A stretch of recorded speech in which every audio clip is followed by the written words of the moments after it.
que Gabriel Mato, pues además es ponente permanente del Parlamento Europeo de este acuerdo de Mercosur. O sea, con esto ya estoy diciendo que lógicamente lo defiende, lo estamos escuchando, Sí, que usted lo aquí defiende. me dice que ha abandonado al agricultor, al contrario. Y usted dice que no tendría... Estoy apoyando más al agricultor. Exacto, y usted dice que no tendría mayores efectos para nuestros productores del archipiélago, dice usted. Yo creo que no. Pero en todo caso, vuelvo a lo mismo, vamos a verlo, qué efectos puede tener, porque todos son expectativas. Y en el momento que tenga, tenemos suficientes medios para salvaguardar nuestros productos. Y bueno, señor Mato, también le quería preguntar por la política de regularización masiva de migrantes aquí en España. ¿Cómo lo ve usted? Bueno, yo lo veo mal, evidentemente. Creo que no se puede hacer como se está haciendo. Creo que en todo caso tendría que contar no solo con el principal partido de la oposición, sino también con el Parlamento. No se puede hacer vía decreto y es una maniobra más de cara a intentar obtener réditos electorales. Yo quiero volver a Mercosur. Con la decisión del Parlamento Europeo de mandar esto a los tribunales, ¿se puede parar ese acuerdo? No. Es decir, lo que el Parlamento ha hecho, yo creo que de forma errónea, es quitarse de en medio. Va al tribunal por razones que además jurídicamente parece que tienen poco recorrido. Lo que se pretendía era paralizar el acuerdo. ¿Qué hace el Parlamento? Una vez que aprueba llevarlo al Tribunal de Justicia, las propias normas del Parlamento dicen ya el Parlamento no va a votar este acuerdo hasta que vuelva. El Consejo, cuando aprueba el acuerdo de Mercosur, cuando lo firman, faculta a la Comisión Europea para que lo aplique provisionalmente. Y en estos momentos es la situación en la que está. Una vez que lo aprueben los cuatro o cualquiera de los cuatro, porque se hace en forma independiente con los Mercosur, la Comisión puede decidir aplicar provisionalmente el acuerdo. Tenemos una ventaja, que fue una exigencia nuestra, es que en todo caso se aplicará con las medidas de salvaguarda. Unas medidas que te protegen, porque si baja el precio, por ejemplo, del 5%, automáticamente se pone en marcha. Y aquí dice, no, pero no lo van a poner en marcha. Lo tenemos que dejar aquí, pero enseguida seguimos hablando con usted, señor Mato, porque tenemos que ya ser el testigo de nuestros compañeros Buenos Días Canarias en la televisión canaria, con Isaac Tacoronte y Pilar Rumeu. Buenos días, compañeros. Buenos días, Estíbaliz Mayer, buenos días, Canarias. Continuamos mirando al mar, seguimos en alerta por fenómenos costeros, pero aún así continúan las imprudencias, como la ocurrida en Los Charcones, en Lanzarote, donde esta semana fallecía un joven estadounidense. Visitantes acceden a esta peligrosa zona, pese a la alerta por fuerte oleaje activa en las islas. Este tipo de comportamientos pone en riesgo tanto a los propios bañistas como a los equipos de rescate.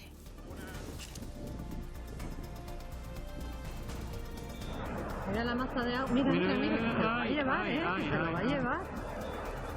Y en Mesa del Mar, en Tenerife, según nos acaba de confirmar el 112, se retoma hoy la búsqueda de una mujer por mar y aire que fue arrastrada por el oleaje en esta zona de Tacoronte. Varios recursos participan en el dispositivo después de que la víctima supuestamente se saltara un vallado de protección.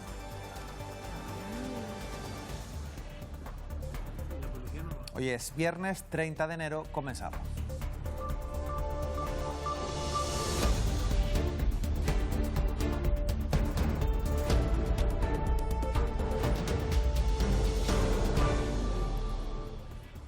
Las playas de Melenara y Salinetas en Telde continúan cerradas por un nuevo episodio de contaminación marina. Aún así, hay personas que se han saltado los precintos.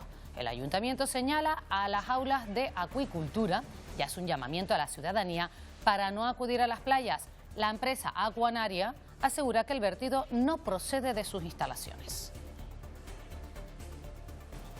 Ya hay veredicto en el juicio por la primera pieza del caso Mediador. El jurado popular ha declarado culpables del delito de cohecho a los 3 acusados en esta pieza: el general retirado de la Guardia Civil, Francisco Espinosa, el empresario Antonio Bautista y el conocido como mediador Marco Antonio Navarro Tacoronte. El Gobierno de Canarias ha entregado a los grupos parlamentarios el Real Decreto de Canarias, que contempla aspectos para el archipiélago, como la bonificación del 100% del POSEI o la bonificación del 75% del transporte marítimo entre islas y península. Todos los grupos menos Peso y Nueva Canarias han acudido a la cita. No es una buena noticia que el Partido Socialista y Nueva Canarias se descuelgue, y les pido desde aquí que reflexionen y que se incorporen. Somos las 45 familias que lucharán por saber la verdad, porque solo la verdad nos ayudará a curar esta herida que nunca cerrará. Emoción y dolor en el pabellón Carolina Marín de Huelva para rendir homenaje a las víctimas de Ademús. A la misa funeral presidida por los Reyes han asistido más de 300 familiares y supervivientes del accidente ferroviario. También han estado presentes el presidente de la Junta, 3 ministros y el líder de la oposición. Vamos a conocer ya qué va a ser noticia este viernes. Nos lo cuenta Eva Trujillo. Pues estamos pendientes de conocer también el informe del estado de la atención en la salud mental que hay en nuestro archipiélago. El Colegio de Médicos habla de que estamos en una situación crítica con una tasa de 518,5 casos por cada 1000 habitantes. Vamos a conocerlo a las 10 de la mañana por parte del presidente de la Asociación Defensa Sanidad Pública de Canarias, también del profesor de psiquiatría de la Universidad de La Laguna y del diputado de Nueva Canarias, Yone Caraballo. Y hoy tendremos constancia de la valoración de Luis Campos, del secretario general de Nueva Canarias, tras la expulsión del equipo de gobierno municipal de Santa Lucía de Tirajana por parte del alcalde de los 3 concejales de su partido. Estamos hablando de Ofelia Alvarado, de Yaisa Pérez y de Levi Ramos. Y este viernes a las 12 del mediodía también accederemos a los datos del informe de coyuntura económica correspondiente al 4º trimestre de 2025 por parte de la Confederación Española de Organizaciones Empresariales de Tenerife. Y en los deportes vuelve la actividad liguera este fin de semana y el primero en salir a escena será la Unión Deportiva Las Palmas, que visita esta noche a las 7:30 la Real Sociedad B en San Sebastián. Partido importante para recuperar al equipo tras las 2 derrotas consecutivas contra Racing de Santander y Córdoba. En los amarillos ya es baja Odisseal Lukovic, que fichará por el Preston de Inglaterra. También es actualidad el Tenerife, que vuelve a jugar en el Heliodoro mañana sábado a las 3:15 frente a un rival inédito al que solamente se enfrentó una vez, el Guadalajara. Será un duelo entre el líder indiscutible y el colista del grupo en la Primera Federación. Los blanquiazules quieren aumentar distancias en el camino hacia el ascenso. Y sorpresa inesperada, el martes anunció que dejaba el Costa de Eje Tenerife. El miércoles fue presentada por el Club Deportivo Argual en La Palma y anoche el Club Palmero anunció que María José Pérez ha decidido de manera unilateral dejar a este equipo y aceptar una oferta de un equipo de la Liga F que es el Alhama de Murcia. Increíble. Mientras su ex equipo, el Costa de Eje Tenerife, recibe el domingo a la Real Sociedad en el Heliodoro. Nos vamos a ir hasta Lanzarote para ver cómo amanece. Nos vamos a ver una imagen en directo que nos llega desde Arrecife. El día en la capital comienza con cielos mayormente nublados y la temperatura a esta hora de la mañana ronda los 17 grados, aunque la sensación térmica, eso sí, ha subido respecto a los últimos días.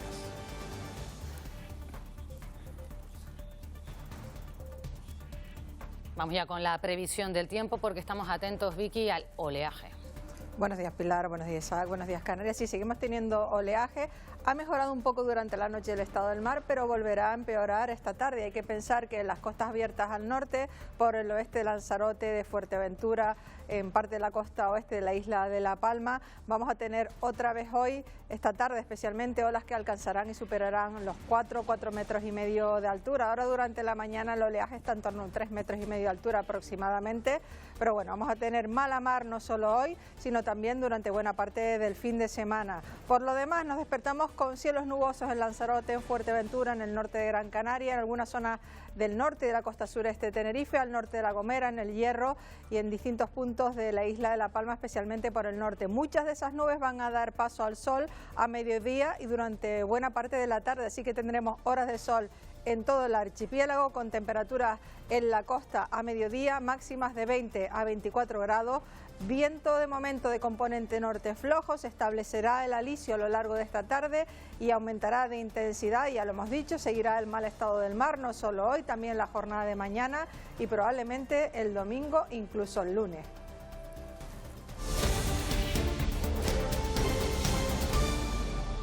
Haya otro tren, pero lo haremos desde la serenidad, desde el alivio, desde la paz de saber que en los brazos de la Virgen ahora duermen. Y también somos las 45 familias que lucharán por saber la verdad, porque solo la verdad nos ayudará a curar esta herida que nunca cerrará. Y reparar las consecuencias del daño que han recibido será una tarea larga y exigente para todos. Compromete a la sociedad entera y también a quien tienen responsabilidades públicas. Es necesario esclarecer la verdad de lo ocurrido y actuar con justicia.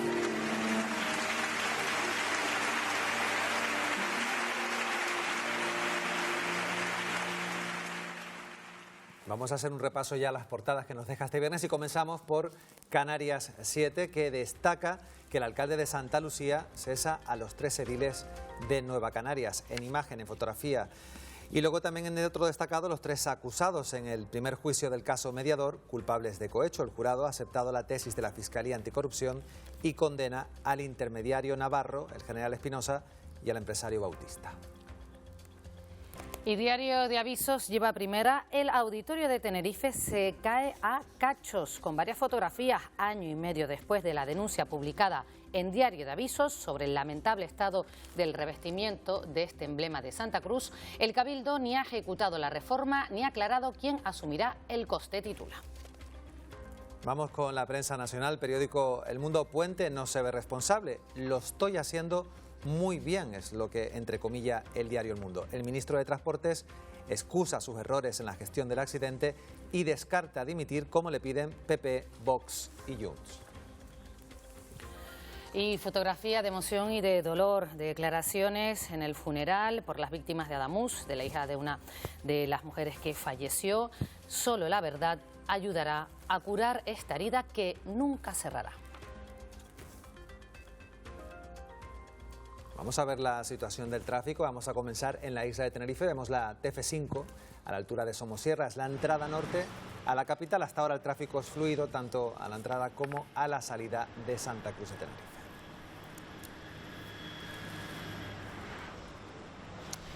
Y esta que ven es la Gran Canaria 1 a la altura de Hoya de la Plata. El tráfico en este punto hasta ahora de la mañana fluido, sentido sur, un poco más denso hacia Las Palmas de Gran Canaria.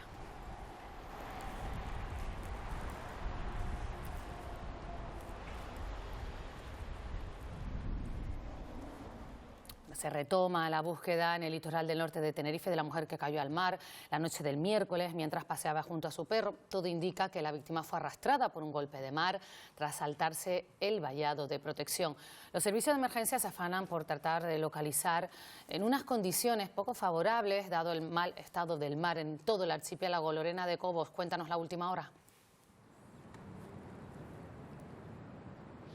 Un mal estado de la mar, Pilar, que impide durante esta jornada también que los medios acuáticos salgan a buscarla, pero los medios terrestres no han parado de trabajar durante toda la madrugada y siguen en activo a esta hora de la mañana. Ya ha comenzado también a trabajar el helicóptero que está rastreando todo el litoral norte de la isla de Tenerife para buscar a esta mujer. Anoche se produjo una falsa alarma, intentaron localizar algo en la costa trabada entre las rocas, pero no pudo ser. Por lo tanto, ese dispositivo de búsqueda se amplía y continúa trabajando durante toda la jornada de hoy. Seguiremos pendientes de ese dispositivo de búsqueda. También en Tenerife, una mujer de 70 años tuvo que ser rescatada con signos de ahogamiento por los socorristas de la playa de los Cristianos. Y en Gran Canaria, de nuevo, las playas de Melenara y Selinetas en Telde continúan cerradas por un nuevo episodio de contaminación marina. Un dron de la policía local ha supervisado las zonas de baño. Aún así, hay personas que también se han saltado los precintos. El consistorio señala a las jaulas de acuicultura situadas frente a la costa y hace un llamamiento a la ciudadanía para que no acudan a las playas. La empresa Aquanaria, que es la responsable de estas jaulas de lubina, asegura que el vertido no procede de sus instalaciones. ¿Hasta cuándo vamos a seguir con estos episodios? ¿A qué se espera para la revisión? ¿Y por qué no se escucha el clamor de la ciudadanía que no quiere estas jaulas en la ciudad de Telde? Espero que dispongamos pronto de los informes necesarios para saber qué ha sucedido. Desde luego, lo que no me parece que debamos hacer es demonizar a nadie, a ninguna actividad, demonizar la acuicultura. Continuamos con más asuntos. El Gobierno ha entregado a los grupos parlamentarios el proyecto del Real Decreto de Canarias antes de enviarlo al Ejecutivo Central. Y el texto aspira a regular las relaciones Canarias-Estado en lo que queda de legislatura y podría ampliar algunas competencias clave. Todos los grupos menos PSOE y Nueva Canarias han acudido a la cita. PSOE y Nueva Canarias ya habían anunciado que no acudirían a esta reunión. que este decreto no tiene nada que ver con la intención original de aquello que se llamaba Decreto Canarias. Esto lo ha convertido en el Decreto Clavijo. No incorporó ni una sola propuesta del Grupo Socialista, que eso es un paripé mediático y un teatro político. El presidente del Gobierno de Canarias ha pedido a ambas formaciones políticas que vuelvan al diálogo. No es una buena noticia que el Partido Socialista y Nueva Canarias se descuelgue y les pido desde aquí que reflexionen y que se incorporen. Pues no me cabe en la cabeza que la agenda canaria firmada no la quieran incumplir. Yo espero que esto sea un enfado, una pataleta. Este plantón no impedirá que se siga adelante con la agenda canaria y con las distintas rondas de contacto que faltan. El Gobierno de Canarias, por cierto, ha sacado a licitación la construcción de 168 viviendas protegidas en Las Palmas de Gran Canaria. Para la Consejería es un paso más para hacer crecer el parque público de vivienda del archipiélago de una forma sostenida. En los 2 últimos años, el Ejecutivo ha impulsado la construcción de más de 2.000 viviendas públicas en el archipiélago. Para hablar de vivienda y de otros asuntos, hoy nos acompaña en el plató de Buenos Días Canarias Pablo Rodríguez, que es el consejero de Obras Públicas, Vivienda y Movilidad. Muchas gracias, buenos días. Buen día. Un placer, buenos días. Encantado de estar aquí. Empezamos, si le parece, hablando de las viviendas, esas licitaciones que se ponen en marcha y que ya parece que poco a poco hay más vivienda en el mercado, que es una de las grandes demandas de los ciudadanos, ¿no? Sin duda, estamos ante el mayor desafío que tiene Canarias, que además no es un asunto exclusivo de Canarias, como bien la vivienda es un problema en el conjunto del Estado, en el conjunto de Europa. Me atrevería a decir que es un problema global, pero es verdad que en Canarias en estos 2 últimos años hemos hecho muchos esfuerzos para dar respuesta a esta emergencia habitacional. Por un lado, construyendo vivienda pública como nunca antes.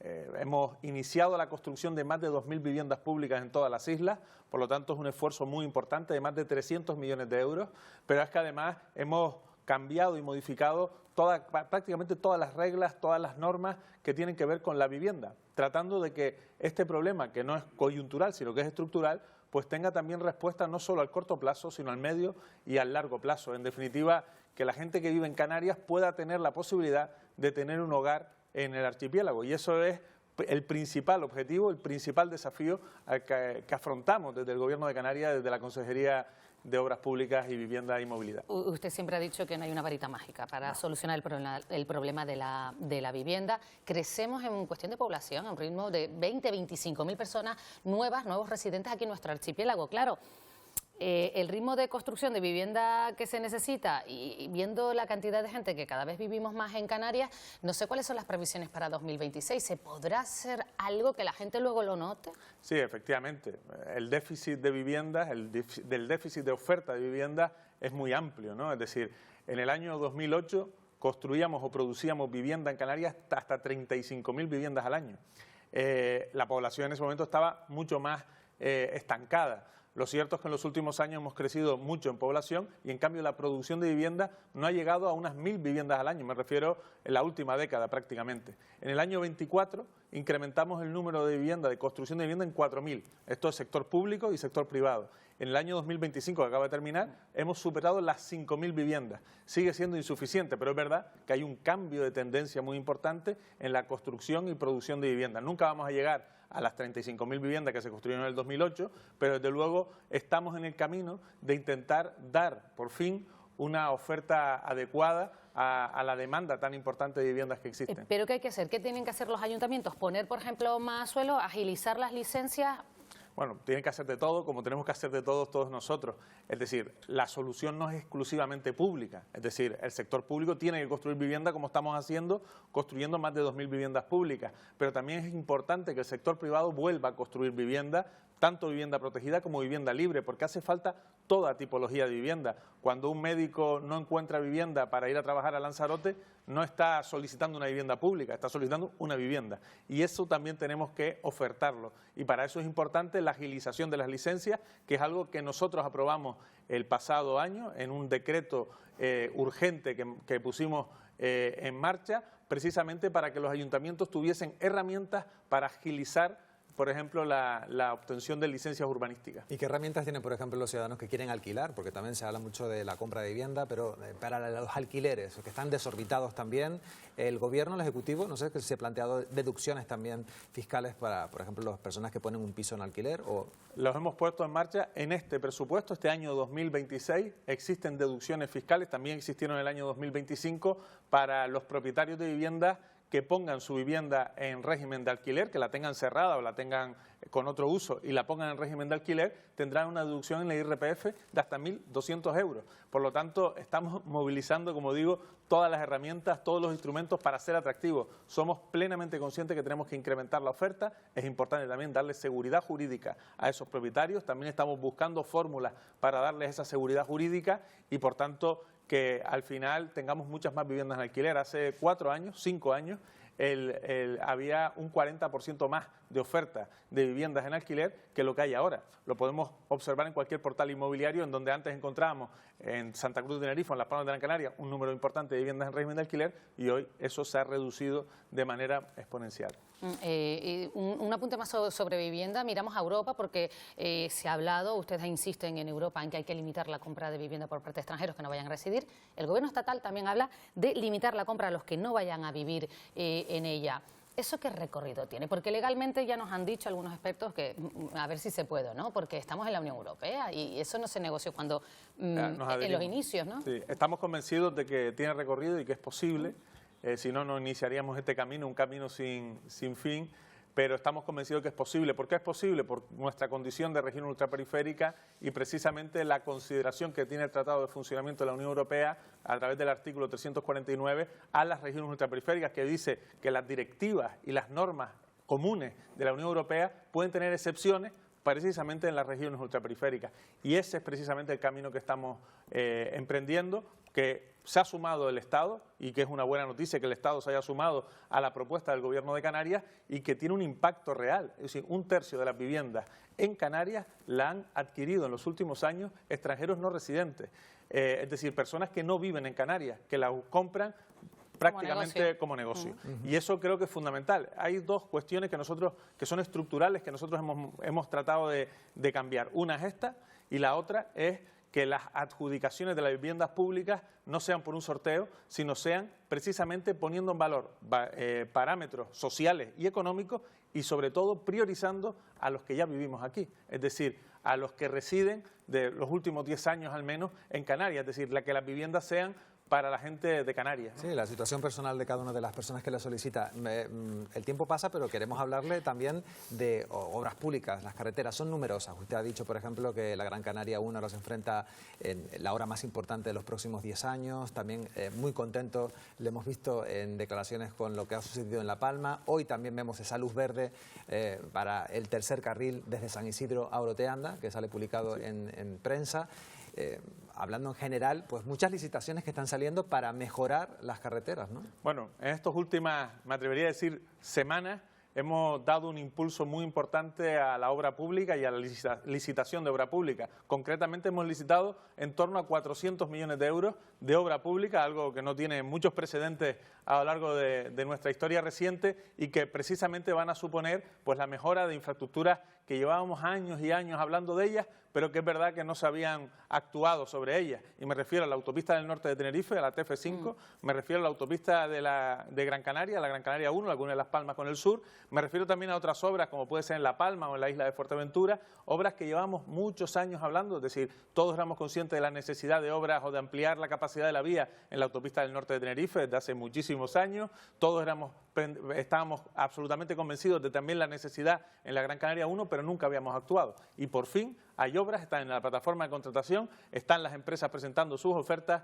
y podremos adjudicarlas, y por tanto podremos iniciar obras en las principales autopistas de Canarias este mismo año. Y yo creo que eso va a ser, desde luego, un paso fundamental en mejorar la capacidad de la vía. A eso se le suman otras medidas como el transporte público, la guagua gratis, también el proyecto que hemos presentado recientemente con la DGT de grúas express en las dos islas capitalinas, es Sí, decir, le en la queríamos calle de preguntar Tenerife. precisamente por eso, Y, ese en fin, proyecto son muchas piloto, medidas. ¿en qué consiste? Porque hemos visto unas grúas que van a estar en las autopistas precisamente para agilizar los tiempos, ¿no? Pero Van a ¿en qué estar consiste? en los principales puntos calientes de las principales autopistas para tratar de retirar los vehículos que sucede un accidente, cuando sucede un accidente, y que esos vehículos pues no ocupen la vía durante 1 o 2 horas, como ha pasado. Muchas veces tenemos retenciones porque no se retira un vehículo después de un accidente.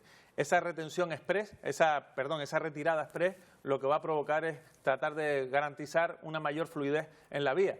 Insisto, estamos a través de distintas medidas, con el trabajo también de los cabildos insulares de Tenerife y de Gran Canaria, también con el trabajo y la cooperación de las universidades. Las dos universidades han firmado convenios también para escalonar sus horarios y, por tanto, ayudar y ser parte de la solución del problema de la movilidad. En definitiva, hay una gran conciencia que antes no existía y que hoy podemos decir que sí existe.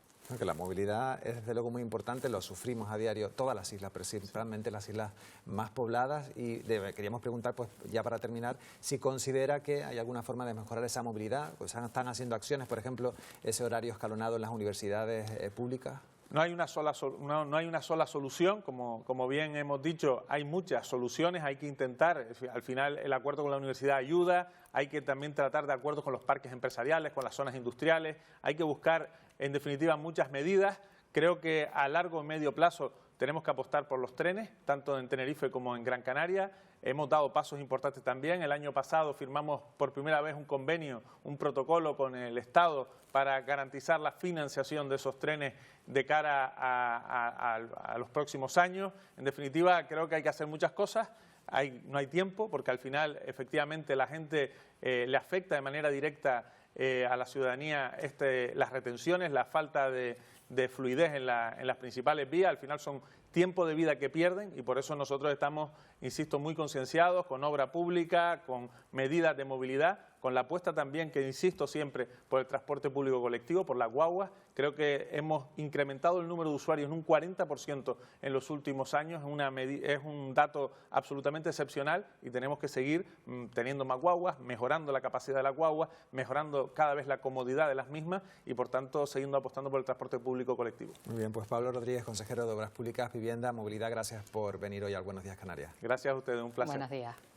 Nosotros vamos a continuar hablando de la crisis de gobierno en Santa Lucía de Tirajana, en Gran Canaria. El alcalde del municipio, que hace unos meses abandonó Nueva Canarias con otros 5 compañeros para integrarse en Primero Canarias, ha expulsado de su grupo de gobierno a 3 concejales que habían permanecido en el partido. Y lo ha hecho después de que estos apoyaran una moción del PP sobre el transfugismo, lo que interpreta como una deslealtad. Desde Nueva Canarias aseguran que el único desleal ha sido él. El gobierno queda ahora en minoría. Era una moción que va dirigida directamente a dinamitar y atacar el gobierno de Santa Lucía de Tirajana y también a la figura del alcalde. No tenemos que olvidar que es un alcalde tránsfuga. Por un capricho personal ha roto el gobierno municipal y le ha dado inestabilidad al municipio de Santa Lucía de Tirajana. El Gobierno regional y el Estado han acordado reunir la mesa de trabajo para estudiar el traspaso de competencias a la Policía Canaria en la asistencia a los menores con medidas judiciales y que estén tutelados. Tras el acuerdo, la primera reunión va a tener lugar en una semana. ¿Qué necesitamos ahí? Pues conocer los medios que hacen falta para asumir esto completamente, qué protocolos, cuántos traslados se producen, poder ponernos de acuerdo. Llevábamos 6 años esperando por ese grupo de trabajo. El Observatorio de la Inmigración de Tenerife cumple 25 años, nació en 2001, con la misión de estudiar los flujos migratorios de la isla, sus efectos e implicaciones. Un ente necesario durante estos años para las instituciones, contribuyendo a redefinir y mejorar las políticas públicas. Tienen que ser Bueno, Vicente Zapata es el director de OBITEN, ese Observatorio de la Inmigración de Tenerife, y se encuentra esta mañana con nosotros. Gracias por acompañarnos, señor Zapata. ¿Qué tal? A ustedes, porque siempre tienen muchísimo interés en estos temas. Es que le queremos preguntar, 25 años, ¿cómo ha cambiado la inmigración desde 2001 hasta ahora?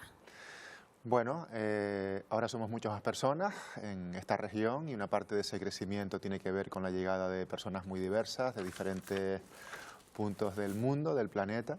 Eso ha hecho que nuestra sociedad sea más heterogénea, más plural, seguramente más capaz por esa aportación externa.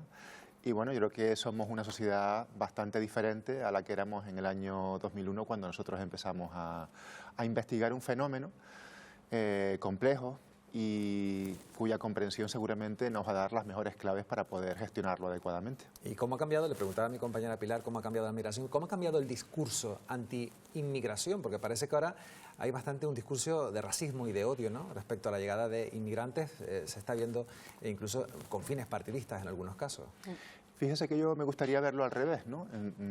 Cómo ha mejorado la comprensión que tiene la sociedad canaria de este fenómeno y cómo el discurso de la incomprensión, el discurso del odio, está centrado en una minoría de nuestra sociedad. No es la mayoría de la sociedad canaria la que desarrolla ese discurso.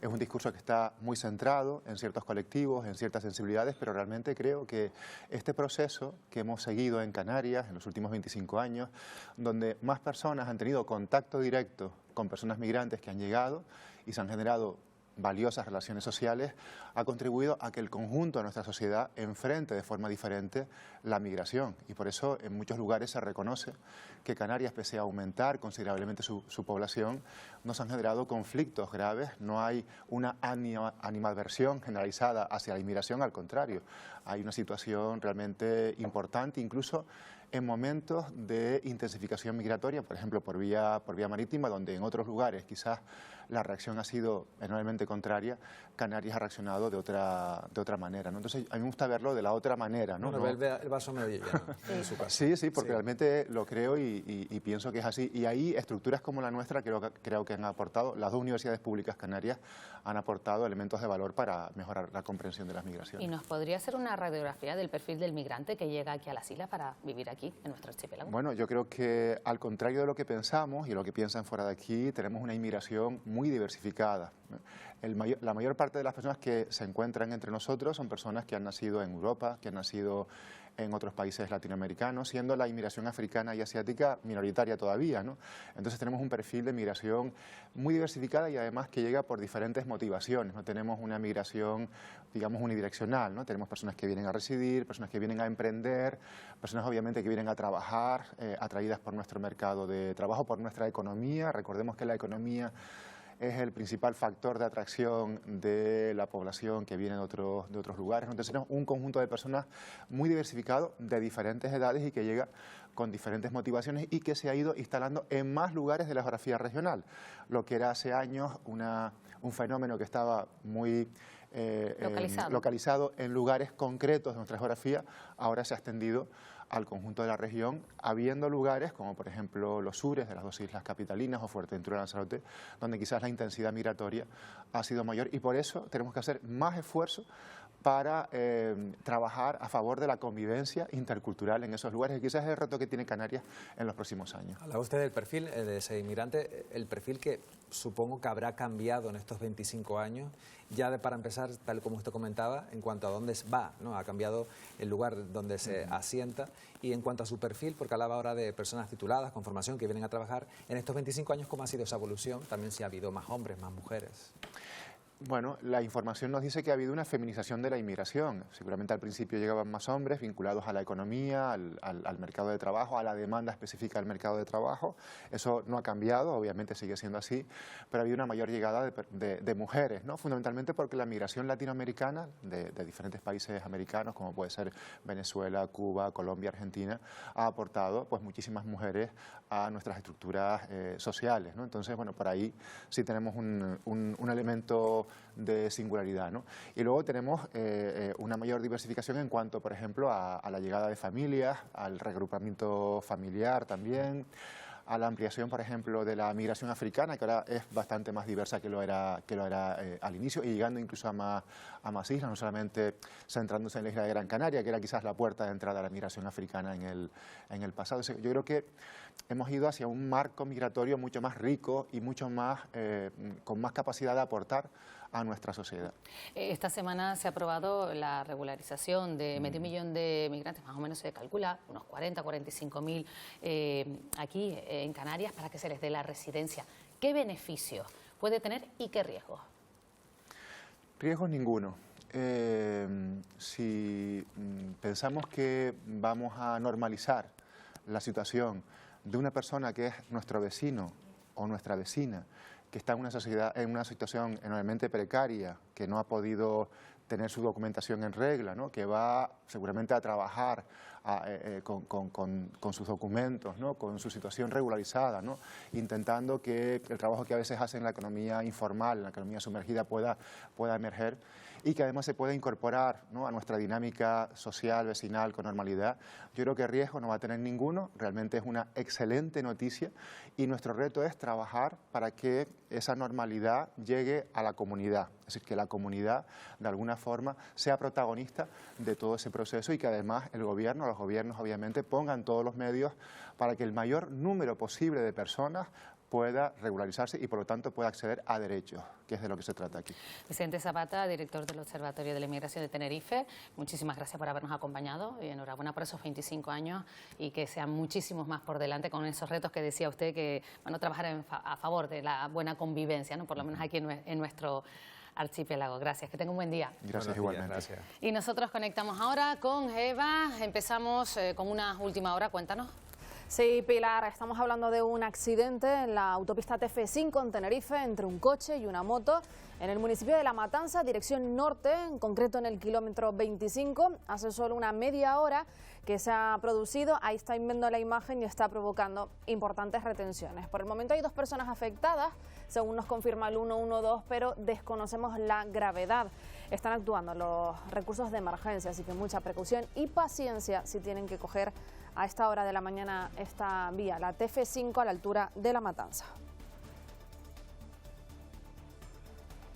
Y estamos también muy pendientes de la búsqueda que continúa por segundo día consecutivo en el norte de Tenerife a una mujer que cayó por un golpe de mar. Las condiciones meteorológicas en el mar parece ser que hoy acompañan un poco más que ayer, que el barco no pudo salir. Lorena de Cobos, cuéntanos, ¿alguna novedad a esta hora de la mañana? Buenos días, Eva. Pues pocas novedades. Seguimos a la espera. Un dispositivo de búsqueda que está dirigido por la Guardia Civil, pero en el que también participan Salvamento Marítimo, Policía Local, Bomberos de Tenerife, Protección Civil y Servicio de Urgencias Canarios, que no han dejado de trabajar durante toda la madrugada y que con los primeros claros del día esos medios han comenzado a intensificarse. A partir de las 8 de la mañana ya comenzaba a operar uno de los 3 helicópteros que participan en esta búsqueda. Digo 3, uno dependiente de Salvamento Marítimo, el Elimar, otro dependiente de la Guardia Civil, el Cuco, y otro dependiente del Gobierno de Canarias, del GES. Se van turnando los diferentes tramos horarios de la jornada para ir rastreando de la manera más minuciosa posible toda la costa norte de Tenerife para poder localizar a la mujer desaparecida aquí en Mesa del Mar. Estaremos pendientes de cualquier novedad. Y el jurado popular ha declarado culpables del delito de cohecho a los 3 acusados por el caso Mediador en esta primera pieza.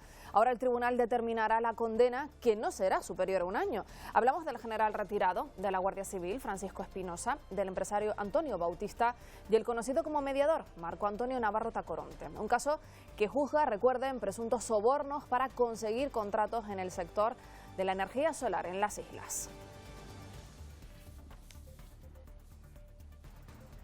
Y Huelva ya ha despedido este jueves con un funeral religioso a las 45 víctimas mortales del accidente ferroviario.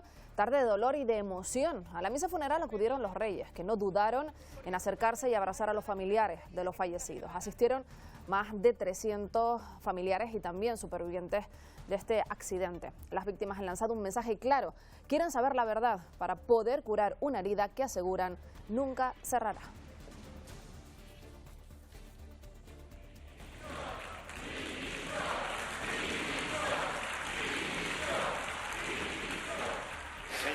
Pues era el momento en el que la bancada popular y la de Vox en el Senado recibían al ministro de Transportes, Óscar Puente, con gritos de dimisión. El Partido Socialista, en cambio, aplaudía. Las explicaciones duraron 7 horas y el ministro aseguró que la gestión se hizo lo mejor que se pudo. Asegura que la alta velocidad no es una infraestructura abandonada, pero tampoco olvidada en España. No son ustedes nadie para decir quién. No sé qué sentirán las víctimas que hoy estén viendo este debate, viéndoles a ustedes en pie, aplaudiendo como si esto se tratara, no sé, de una especie de circo. ¿Que Rodalies está muy mal? Sí, nadie lo niega, yo no lo discuto, ningún triunfalismo, pero que estamos trabajando muy duro, invirtiendo mucho para intentar resolver esta situación, ustedes lo saben mejor que nadie. Bueno, pues estos son algunos de los asuntos de los que estamos pendientes hoy, Pilar. Vamos a seguir hablando del sector primario porque protesta contra el acuerdo de la Unión Europea con Mercosur, piden que se les escuche y avisan de que ese acuerdo da pocas garantías a los consumidores también. Ellos exigen que se proteja la ficha financiera del POSEI ante el aumento de costes y la competencia de terceros países. El malestar del sector primario contra el acuerdo de la Unión Europea con Mercosur llega a las calles de Las Palmas de Gran Canaria. Más de 7.000 profesionales del sector en el archipiélago denuncian que de salir adelante el tratado, más del 50% de los profesionales podrían perder sus negocios. Y al final serán otros los que decidan qué comeremos, cuándo comeremos y a qué precio lo pagaremos. Europa se ha olvidado de su gente, se ha olvidado de su seguridad alimentaria, se ha olvidado de su sector primario. El campo canario ve competencia desleal de productos que entran sin cumplir normas que sí se exigen aquí, también por los bajos costes de producción en los países que forman Mercosur. Argentina, Brasil, Paraguay y Uruguay temen que el mercado europeo se inunde de productos baratos y las exportaciones canarias se frenen. Eso sí, la Unión Europea puede parar el acuerdo si algún producto sufre una caída superior al 5%. En la misma protesta han exigido la actualización del POSEI, el programa con el que Europa financia el sector primario de las regiones ultraperiféricas y que no se revisa desde hace casi 20 años. Con este acuerdo debería el POSEI aumentarse para compensar los sobrecostes que los agricultores y ganaderos de las islas tenemos por la burocracia y la exigencia de normativas sanitarias y medioambientales de Europa. La siguiente protesta será este sábado en Santa Cruz de Tenerife. Vamos a comenzar la tertulia esta mañana hablando justamente de este tema. Saludamos a Pepe Moreno. ¿Qué tal? ¿Qué tal? ¿Cómo estamos? Raquel, ¿qué tal? Raquel ¿Qué tal? García Buenos días. y Juan Manuel Pardellas, tomando buena nota. Hola. Estabas Sí, ahí tomando sí, buena nota estaba durante esa hora. entusiasmadísimo. Buenos días. Bueno, ¿qué les ha parecido un poco, de forma muy breve, un titular de estas movilizaciones? Digo un titular porque vamos a seguir hablando, pero les pido, pues bueno, del principio, estas manifestaciones... Bueno, esto es una manifestación y todavía no saben nada. Tú quieres decir que cómo vamos a analizar. Fíjate, por ejemplo, lo que hubo ayer en Gran Canaria, que fue esa especie de entierro de las tres ramas que tienen, pero ellos tienen más ramas, la pesca, la ganadería y la agricultura. Y nos dicen además en las declaraciones que tienen mucha razón, de que efectivamente van a venir otros de otro lugar. Lo que no a decirnos los que vamos a comer, pero lo que no dicen es que tendrán otro coste, supongo, porque vienen de unos países donde no tienen ese coste que ahora mismo tienen en la Unión Europea, el tener una explotación agrícola o ganadera o pesquera incluso, ¿no? Entonces, yo creo que lo que se va a inundar es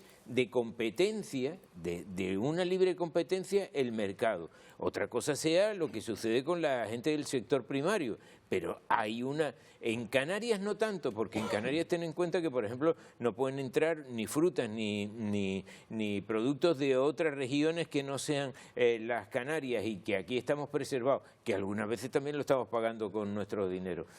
Yo lo que veo en todo esto es que se están poniendo el parche antes de que producirse la herida. Bueno, te pedía un titular, te has alargado un poquito, Bueno. por eso ahora después escucharemos a Juan Manuel y a Raquel, porque es que nos está esperando para valorar esta jornada de ayer Ángela Delgado, que es la presidenta de ASAGA en Canarias, a la que le damos ya los muy buenos días. Muy buenos días. Bueno, le voy a pedir también que nos haga una valoración de lo que supuso retransmitir ese entierro civil que hicieron ayer del sector primario canario. Bueno, la verdad es que es muy triste tener que salir a la calle para demandar lo que estamos demandando, pero no nos queda otra. El sector primario en Canarias se va muriendo poco a poco, nos vamos resignando con las limosnas que nos dan, nos inundan el mercado, como bien decía Pepe, puede llamarse libre competencia, efectivamente, pero... La libre competencia, cuando es en igualdad de condiciones, nosotros estamos dispuestos con las mismas armas a luchar en libre competencia. Lo que no se puede hacer es que a nosotros se nos prohíban todas las materias activas, a nosotros se nos llene de burocracia para rellenar registros que nadie va a mirar, se nos exijan 1000 condicionantes laborales, que acabamos de ver en la subida del salario mínimo. Todo esto está muy bien en un país europeo, pero luego nos inundan de productos que vienen de terceros países, de Marruecos, que está aquí al lado, que se le han abierto las puertas y los salarios en Marruecos son un 10% de los salarios nuestros. Pues ¿cómo vamos a pretender luchar nosotros con espadas de palo contra las plagas y ellos con drones de última generación y con todas las materias activas del mundo? Ángela No Delgado, es una competencia leal. Si estamos viendo las imágenes de ayer, ese performance que hicieron sobre, bueno, ahí estamos viendo pues un ataúd, las coronas, el entierro de la agricultura y ganadería de nuestro archipiélago. Ayer fue en Las Palmas de Gran Canaria, recordamos que mañana es en Santa Cruz de Tenerife, ¿no?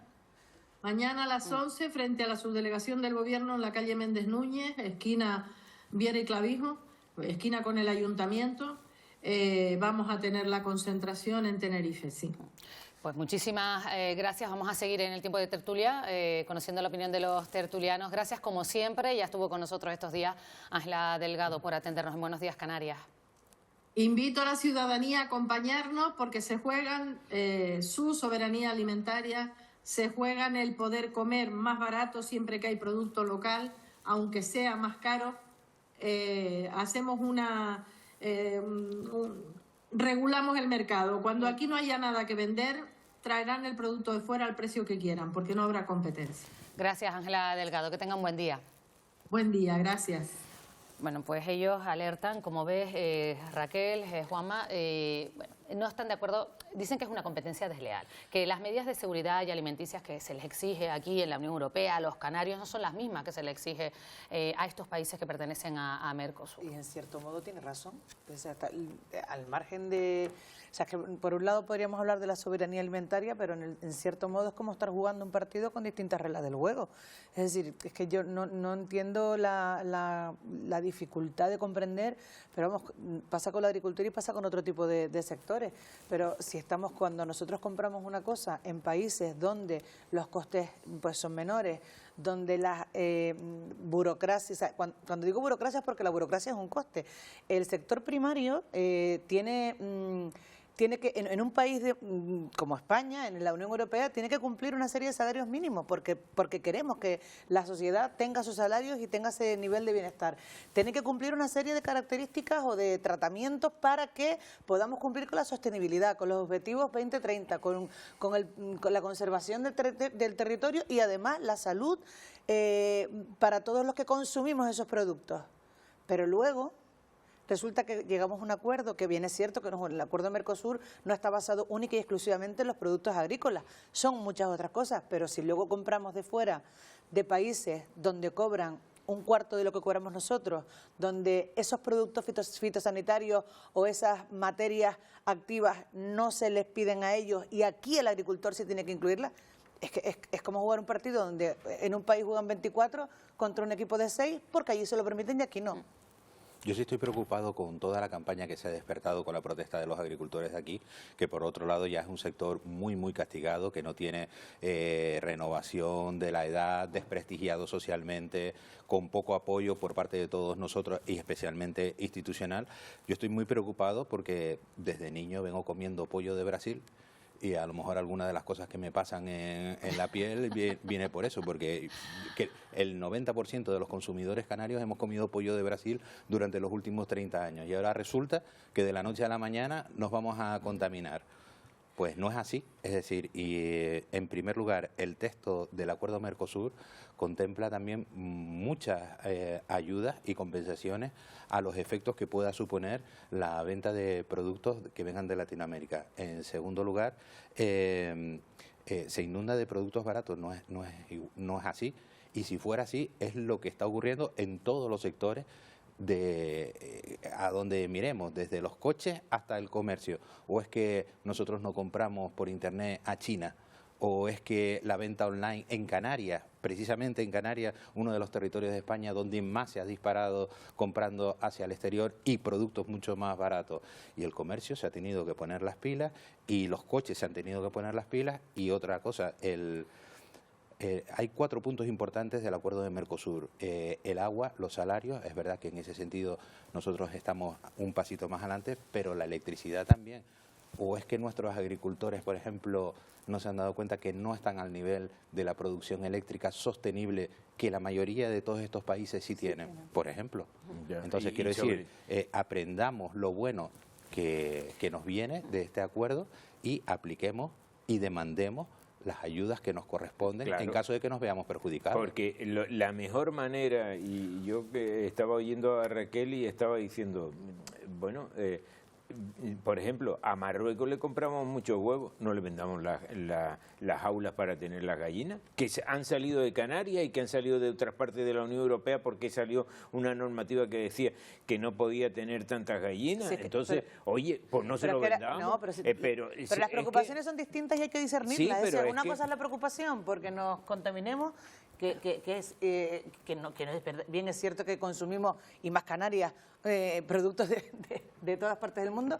Otra cosa es la hipocresía del precio, que efectivamente toda la sociedad busca precio y compramos, nos quejamos de querer mantener el comercio local, pero luego estamos comprando en China, a pesar de que estén pagándole a un niño por trabajar. Y otra cosa es el riesgo que supone para el sector agrícola en un archipiélago como este, fragmentado, con las dificultades que tiene para cumplir las mismas condiciones jaulas. Es que decir, Alemania. El tomate canario, no hay ya tomate porque no hay ni aparceros, porque no hay ni superficie. Y lo vende en Marruecos a la Unión Europea diciendo que es tomate tipo canario. Pues no se lo vendamos, no le hagamos a un país tercero un caldo de cultivo como si fuera un país miembro. Ayer, como vemos en estas imágenes, pues concentración de agricultores y ganaderos en las Palmas de Gran Canaria, y mañana será en Santa Cruz de Tenerife. Y vamos a avanzar con otro tema del día, porque el Gobierno de Canarias ha entregado a los grupos parlamentarios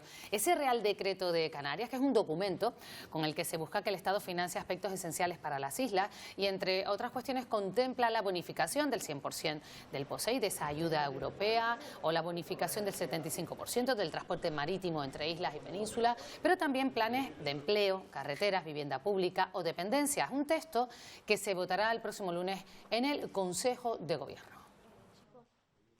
Con este decreto podemos subir los sueldos de los trabajadores públicos y los privados en Canarias. No solo hacer más vivienda pública, sino que también se haga privada. No es una buena noticia que el Partido Socialista de Nueva Canarias se descuelgue, y les pido desde aquí que reflexionen y que se incorporen. Pues no me cabe en la cabeza que la agenda canaria firmada no la quieran incumplir. Yo espero que esto sea un enfado, una pataleta del grupo parlamentario, porque ni siquiera es el PSOE de Canarias. Yo no he escuchado al secretario general de Canarias decir que se levanta de la mesa. Bueno, pues todos los grupos, menos el PSOE y Nueva Canarias, acudieron ayer a la cita, y estos dos grupos han sido pues muy críticos con las intenciones del Gobierno. Les escuchamos. Porque este decreto no tiene nada que ver con la intención original de aquello que se llamaba Decreto Canarias. Esto lo ha convertido en el Decreto Clavijo, en el de la utilización de los grupos parlamentarios para su estrategia personal, la campaña de Coalición Canaria, para confrontar gratuitamente con el Gobierno del Estado y desviar la atención de que los verdaderos problemas de Canarias tienen capacidad de resolverse desde el autogobierno. No incorporó ni una sola propuesta del Grupo Socialista, que eso es un paripé mediático y un teatro político, que lo que tiene que hacer el Gobierno es asumir sus responsabilidades, cumplir con el autogobierno y cumplir con lo que dice el Estatuto de Autonomía. Y si hay un asunto extraordinario que hay que pedir colaboración al Gobierno de España, que se pida, sin duda alguna, pero no plantearles una medida que son 3.200 millones de euros para que lo pague el Gobierno de España.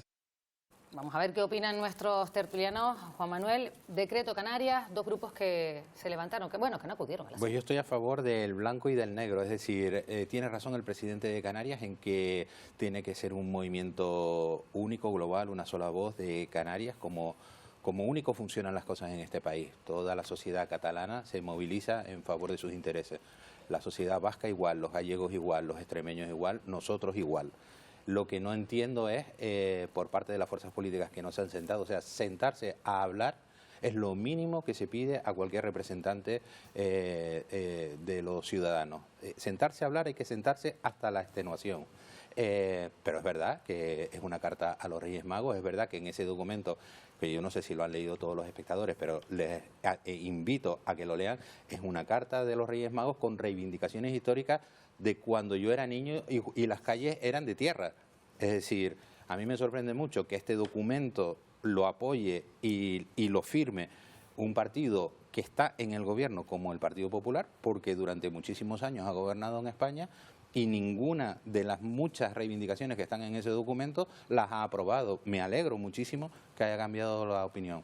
Y yo lo que sí hago un llamamiento a nuestros representantes públicos para que se sienten, hablen hasta la extenuación, y si el presidente Clavijo, que tanto externaliza ese modo canario de hacer política y del consenso que nos diferencia tanto de la jungla y el ruido peninsular, haga todo lo posible hasta conseguir un documento en el que todas las fuerzas se sientan representadas. Pero es que tanto el PSOE como Nueva Canarias lo que han dicho es que sus propuestas han sido rechazadas y claro, que apuntan incluso a que se trata del programa electoral de Coalición Canaria. Es que yo creo que este es el decreto Clavijo y que de alguna manera él se quería apuntar, porque si sale adelante, bien es cierto que, por ejemplo, hoy hemos visto en algunos medios de comunicación de que el voto válido vale más porque se ha ido Ábalos y entonces se queda la mujer ahí, que su voto sigue siendo, pero si a Ábalos lo van a cubrir en el minuto cero, es decir, se sale por una puerta Ábalos y entra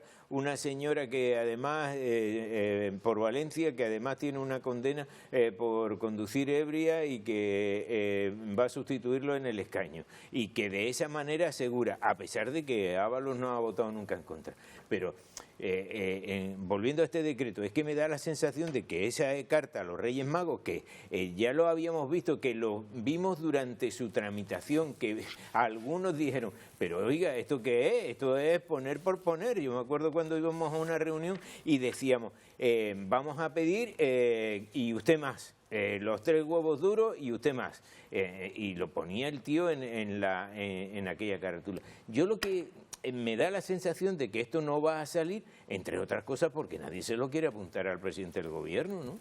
Creo que aquí no se está discutiendo tampoco tanto el texto, ¿no? Se discute un poco más quién manda y quién lleva la batuta, porque bueno, en cierto modo, sentarse a negociar, que efectivamente es lo mínimo que se puede hacer. Entonces yo puedo entender que el Partido Socialista y Nueva Canarias, de las múltiples propuestas que han hecho, que no se atienda ni una, me puede resultar raro, a menos que de 15 ya estuvieran dentro. Es decir, faltaría valorar eso, pero es lo mínimo que se les puede pedir. También el tema de presentar de repente este decreto con esa carta a los Reyes que incluye absolutamente todo, con un montón de materias mezcladas, para hacerlas por decreto, llevar al Consejo de Ministros, donde ya, si el Partido Socialista de Canarias está advirtiendo que no lo va a aprobar, entendemos que el secretario general del Partido Socialista en Canarias, que es miembro del Consejo de Ministros, tampoco creo que vaya por ahí. Pero bueno, es una carta a los Reyes Magos que donde se está debatiendo en todo este momento es la posibilidad de que Canarias esté jugando las mismas cartas que se juegan en el gobierno central, ¿no? Le vamos a llevar un paquete, vamos a pedirle absolutamente todo, porque efectivamente la fuerza que tiene Canarias en el Congreso de los Diputados no tiene nada que ver con el bloque unísono que hace Cataluña. Y mientras jugamos, y mientras hablamos de esto, independientemente de que salga o no. Hay otro asunto del que queremos hablar y ahora entenderán por qué los estoy interrumpiendo, y es que el Gobierno regional y el Estado han acordado reunir la mesa de trabajo para estudiar el traspaso de competencias a la Policía Canaria en la asistencia a los menores con medidas judiciales y tutelados, y este jueves en un encuentro entre el delegado del Gobierno, Anselmo Pestana, y la consejera de Presidencia, Administraciones Públicas, Justicia y Seguridad, Nieves Lady Barreto, se llegó a un acuerdo. La primera reunión tendrá lugar en una semana. Y saludamos ya a Nieves Lady Barreto, que nos puede atender a esta hora de la mañana. Muchísimas gracias, consejera, por atendernos. Muchas gracias a ustedes y buen día. Finalmente se sentaron, hubo reunión, ¿está satisfecha? Bueno, realmente lo que ha sucedido es que nos hemos podido sentar a hablar en un clima de cordialidad, de lealtad institucional entre dos gobiernos, para ponerle fecha a un grupo de trabajo que lleva pendiente 6 años. Lo mandató la Junta de Seguridad de Canarias Estado en 2019, la última que se ha hecho entre, en aquel momento todavía presidente Fernando Clavijo y Marlaska, y que volvió a reivindicar por unanimidad la Comisión de Coordinación de Policía Judicial. ¿Para qué hacía falta ese grupo de trabajo? Bueno, pues para poder ver cómo la Policía Canaria asumía de manera total la competencia en el traslado de los menores que están en centros de internamiento. Y para entendernos, no estamos hablando de los menores migrantes que llegan a Canarias, sino de aquellos que han cometido algún hecho delictivo y que están en un centro de internamiento, que puede ser en régimen semiabierto o en régimen cerrado. Ya la Policía Canaria lleva muchos años haciendo traslados de este tipo. En esa legislatura del 15 al 19 se hacían, en la legislatura pasada también, y en esta legislatura los estamos haciendo, entre el 24 y el 25, llevamos más de 300 traslados de estos menores. ¿La diferencia cuál era? Pues que a partir de la decisión del delegado del Gobierno el jueves 22 de la semana pasada, con ese comunicado que nos mandaba, lo que quería es que el 1 de febrero asumiéramos de manera total ese traslado. Nosotros hacemos algunos que no requieren unos vehículos especiales, etcétera. Bueno, ¿qué había que hacer? Sentarnos en el grupo de trabajo que se había mandatado en 2019 y que Policía Canaria, Guardia Civil, Policía Nacional trasladen cómo se hace. Oye, a lo mejor tenemos que tener unos protocolos especiales, necesitamos saberlo, igual nos sirven los que ellos tienen, si necesitamos unos vehículos diferentes, cómo se producen, cuántos traslados hay para nosotros dimensionar qué efectivos tenemos que poner, porque los que tenemos hoy son 282 policías, sumaremos más de 141 en un par de meses, otra posición de 150 que estamos a punto de poner en marcha. Bueno, todo esto es importante, pero es verdad que cuando llegamos al Gobierno en julio del 23 había 192 policías, pero cuando nos fuimos en la legislatura anterior, del 15-19, había 193. Hay que crecer. Nosotros nunca hemos negado la competencia y, de hecho, en los comunicados que le hemos mandado al delegado en estos días, le hemos dicho que la queremos asumir, pero hay que asumirla sentándonos, levantando un acta que tenemos que firmar, de cómo hacerlo, en qué plazos, etcétera. Y esto es lo que acordamos ayer. Ayer en esa reunión, que agradezco porque fue un clima de, como decía, de respeto institucional y cordialidad entre dos gobiernos, pues acordamos que el jueves que viene se pondrá fecha a ese primer grupo de trabajo. Llevamos 6 años esperando por él para poder dirimir entre Guardia Civil, Policía Nacional y Policía Canaria cómo hacerlo.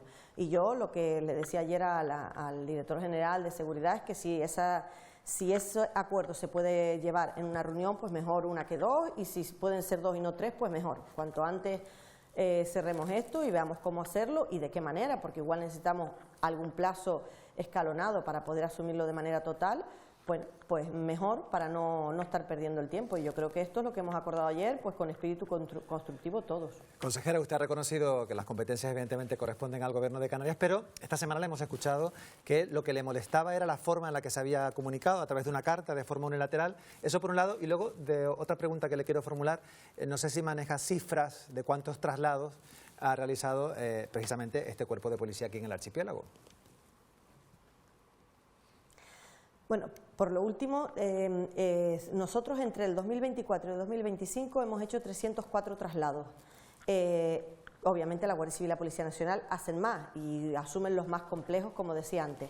Ahora de lo que se trata es que el jueves que viene se van a hacer 2 grupos de trabajo, uno en la provincia, uno en Las Palmas y otro en Santa Cruz de Tenerife, porque hay distintos centros de internamiento, también son diferentes, unos unos semiabiertos, otros cerrados. Bueno, tienen que poner sobre la mesa qué cantidad de traslados hay al año, cómo se hacen semanalmente, todas esas cosas que necesitamos saber para poder organizar el operativo. A lo primero que me preguntaba, hombre, nosotros lo que hicimos fue contestarle formalmente con los servicios jurídicos del Gobierno el comunicado del delegado del Gobierno, donde hablaba de un plazo que se había superado. Ese plazo no consta en ningún lado. Incluso incluía una reunión, ayer él reconocía que yo no había estado en esa reunión, bueno, y era una decisión unilateral 1 de febrero. Y nosotros le planteábamos, no es la forma correcta jurídicamente, porque ya hay un acuerdo que decía que había que hacer un grupo de trabajo para esto. Hagámoslo, tomemos acta, todas las partes sentadas en la mesa, lo firmamos, Gobierno de España, Gobierno de Canarias, y lo asumimos, pero la forma no es fecha porque lo decimos nosotros y ya está. Porque yo ayer le ponía un ejemplo, y sé que es un ejemplo burdo, pero creo que explicita muy bien de lo que estamos hablando. También el Estatuto de Autonomía nos dice que cogestionamos aeropuertos o podemos cogestionarlos, y es como si nosotros mañana entramos en todos los aeropuertos canarios, tocamos en la parte de dirección y decimos, mire usted, como cogestionamos, porque lo dice el Estatuto, la mitad de las mesas, la mitad de los ordenadores, quítense ustedes que nos ponemos nosotros, porque es cogestión. Pues esto no funciona así, ¿verdad? A pesar de que los estatutos digan que las competencias las tiene la comunidad autónoma, también el Constitucional dice que tiene que haber algún acto que materialice esa ejecutividad. Bueno, pues ¿qué vamos a hacer? La reunión del grupo de trabajo, que fue el acto que mandató la Junta de Seguridad para que esto sea real, firmamos un acta, nos ponemos de acuerdo, y nos ponemos de acuerdo desde la igualdad y el respeto, como decía, entre dos administraciones que tendemos a querer llevarnos bien siempre. Yo creo que esto ha quedado demostrado. La reunión de ayer pues es un ejemplo de que sabemos ponernos de acuerdo y sabemos cómo llevarnos bien, y esto tiene que explicitarse también en los grupos de trabajo. Bueno, consejera, nos hemos quedado sin tiempo, pero estamos en mesa, tiempo de tertulia, y el periodista Pepe Moreno, que está aquí, está levantando la mano porque quería preguntarle algo. Claro, yo le quería preguntar, señora Barreto, ¿cuántos policías hacen falta? Porque hay gente en nuestra comunidad autónoma que ni siquiera ha visto un policía autonómico, ¿no? ¿Cuántos policías hacen falta para un traslado? ¿Y de qué se van a ocupar la policía canaria o la cuestión canaria? ¿De los traslados entre islas, de los traslados en la misma isla o de los traslados a la península? Buenos días, Pepe, encantada de saludarte. Vamos a ver, nosotros vamos a asumir la competencia total, por lo tanto nos ocuparemos de todos los traslados de los menores de centros de internamiento, ¿vale?, de los que explicaba antes. ¿Cuántos hacen falta? No lo sé, Pepe, lo que hace falta es que se celebre el grupo de trabajo y ahí se diga cuántos efectivos tiene ahora mismo la Policía Nacional y la Guardia Civil destinados a esto. Organizaremos cuántos nos hacen falta. ¿Nosotros tenemos los efectivos suficientes en Canarias ahora mismo para hacer esto? Pues mira, con 282 para asumir esto de manera total, no, pero ya nos reorganizaremos. A lo mejor hay que hacerlo de manera escalonada, como decía. De lo que se trata es de que podamos hablarlo y organizarlo, y esto es lo que nosotros llevamos reclamando desde el jueves pasado. Y es lo que vamos a poder hacer a partir del jueves que viene. De acuerdo. Nieves Lady Barreto, consejera de Presidencia, Administraciones Públicas, Justicia y Seguridad del Gobierno de Canarias. Gracias por dedicarnos estos minutos. Buenos días. Buenos días, encantada de saludarlos y feliz fin de semana a todos. Bueno, pues queremos un apunte por parte de ustedes, Juan Raquel. A mí me parece que la intervención de la consejera ha sido muy clarificadora, al menos para mí, hablo en primera persona, porque yo pensé que al llegar a esta mesa que de lo que estábamos hablando era de cubrir el déficit de fuerzas de seguridad del Estado que tiene Canarias, que son como unos 1.800, 2.000 agentes que todas las partes reconocen que nos hacen falta. Pues no, la consejera muy bien, lo ha especificado muy bien, que llevamos 6 años para decidir menos de un traslado al día de un chico que ha cometido delito, de un chico de aquí, por cierto, que ha cometido delito, ¿no? Pues la verdad que no entiendo nada, o sea, me voy... En lugar de aclararte... No, o sea, le agradezco que haya fijado el foco, que solamente se trata de este asunto. No entiendo cómo se puede tardar 6 años en tomar esta decisión. Pero tampoco te ha dicho cuánto hace falta para trasladar a ese menor. Lo que sí entiendo es que siga habiendo ese déficit de casi 2.000 agentes de fuerzas de la seguridad. Es verdad que la formación de un policía nacional y un guardia civil no es la misma que de un policía canario, pero bueno, algo podrá ser, ¿no? Y yo creo que ahí es donde está el gran tema, el gran conflicto. Si para trasladar menos de un menor al día hemos estado 6 años, ya no me quiero imaginar para los 2.000 agentes que necesitamos, ¿no? Bueno, pero en todo caso sí agradezco a la consejera que lo haya fijado y que lo haya matizado, ¿no? Y además creemos que hemos tenido una buena noticia, ¿no?, de tener un conflicto porque hay una imposición por parte del Estado a través de una carta el 1 de febrero. Se han sentado a hablar de forma cordial, han llegado a un acuerdo, han dicho vamos a tener que sentarnos para que nos cuente cuánto cuesta. Hombre, perdona Raquel, es que cobran para eso. Pues yo estoy diciendo que al final dice, bueno, ¿dónde estaba el conflicto? En la forma. Me mandaron una carta, no me gustó, nos sentamos. Pues buena noticia, ¿no? Se han sentado y están trabajando. Yo es que creo que todo esto había que hacerlo incluso con la carta, que era un conflicto que estaba larvado ahí, que desconocemos cuántos agentes hacen falta para el traslado de un menor de un sitio a otro, si es en la misma isla. No lo saben ni ellos. No lo saben ni ellos. ¿Lo vamos a saber nosotros que no cobramos por eso? Nunca vamos a llegar a ese tipo de entendimiento. Yo al principio Raquel, yo creía que esto era una disputa entre palmeros, porque tanto Nieves Lady como como el señor Pestana, Anselmo Pestana, son palmeros, ¿no? Entonces, era una disputa entre palmeros lo que se estaba... es que ni siquiera lo llegábamos a comprender, que hay municipios en nuestro archipiélago que no han visto nunca un policía autonómico. Bueno, la Policía Canaria tiene muchos retos, ¿no? Desde el día que se creó, para lo que se creó y en el camino el tiempo que lleva, desde 2010, creo no equivocarme, hasta la actualidad, pues de momento la percepción que tiene la ciudadanía de esa policía es básicamente la de apoyo y refuerzo en aquellos municipios más pequeños, en momentos de aglomeraciones, probablemente por muchas fiestas, y luego, por supuesto, en la custodia de los edificios y administraciones públicas, pero no tenemos el arraigo con ese cuerpo canario como quizás lo tiene la Archancha o lo tiene... en Cataluña los mozos de escuadra, ¿no? Aquí lo llamábamos la guachancha porque no sabíamos muy bien hasta dónde podíamos llegar con las competencias que teníamos. Se ha ido imponiendo, fíjate que al principio vivía de los cuerpos de seguridad. Pero es verdad que hace falta recursos, ¿eh?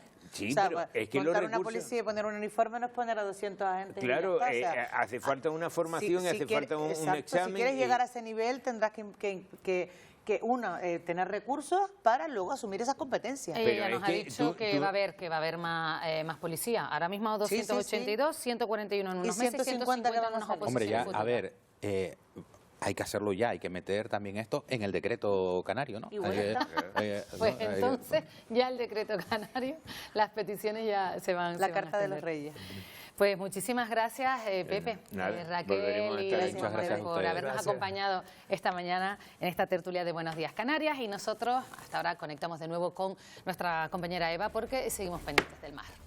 Sí, Pilar, estamos muy pendientes de esa búsqueda que se está desarrollando en el norte de Tenerife, una mujer que caía al mar el miércoles por la noche por un golpe de mar. Seguimos pendientes y conectaremos con nuestra compañera Lorena de Cobos, que está allí desde que tengamos alguna novedad. Pero también miramos al mar en la isla de Lanzarote porque ha estado bastante revuelto estos días. El martes se hallaba el cadáver, de hecho, de un turista, también por un golpe de mar que le sorprendió en la zona de los Charcones, pero se han visto también muchas más imprudencias. Por ello, el Consorcio de Seguridad y Emergencias ha decidido llevar a cabo acciones preventivas. Efren Hernández, ¿de qué se trata y cuál es la situación a esta hora de la mañana? Vamos primero con la situación. Buenos días, Eva, buenos días, Canarias. Esta es la imagen que tenemos a esta hora aquí en la costa oeste de Lanzarote. Estamos en la zona de La Santa. Como ves, el oleaje ha remitido un poco. Es verdad que esta es una zona con bastantes olas, pero lo cierto es que ha ido amainando durante la noche y es la imagen que nos encontramos a esta hora. Enrique Espinosa, gerente del Consorcio de Seguridad y Emergencias de Lanzarote, buenos días. Muy buenos días. Hemos visto en las últimas horas bastantes imprudencias en la zona de los Charcones, y eso a pesar del fallecimiento de ese turista estadounidense que hemos visto esta semana. Pues sí, ayer con niños, familias con niños, dejaban el coche, iban caminando, la prohibición, la policía local le decía que ahí había fallecido una persona hace poco, que lo sabían y que se iban a hacer la foto y se iban, y que no se iban, pero bueno, la imprudencia es diaria y es todos los días, de que hay sol y buen tiempo, y la cantidad de turistas buscan muchas veces ese tipo de zona para hacerse una foto diferente a las demás y con el consiguiente peligro que tiene inherente. Claro, estamos viendo que tenemos una situación que es que a la gente, no sabemos por qué, le atrae el riesgo solo por el hecho de sacarse una foto en una zona tan bonita como los Charcones. ¿Qué está haciendo el consorcio y qué va a hacer en las próximas horas para evitar este tipo de situaciones? Bueno, lo que estamos haciendo es una vigilancia de la zona constante con la policía local, Guardia Civil y los agentes de medio ambiente del Cabildo, y también vuelos de drones con el tema de la policía local y bomberos en la zona para ir, y después, si vemos que hay gente, acercarnos y advertirle del peligro que tiene esa zona. Además, vamos a intentar contratar una empresa de servicios de informadores para que toda la zona oeste, suroeste, norte y La Graciosa, por los 365 días del año, es peligrosa, para que tengan claro en qué zona están, qué peligros conlleva y lo que tiene que hacer si pasa algo automáticamente, porque finalmente muchas veces cometemos errores. ¿Qué tenemos que hacer? Y sobre todo no ir solo y no acercarse a la costa.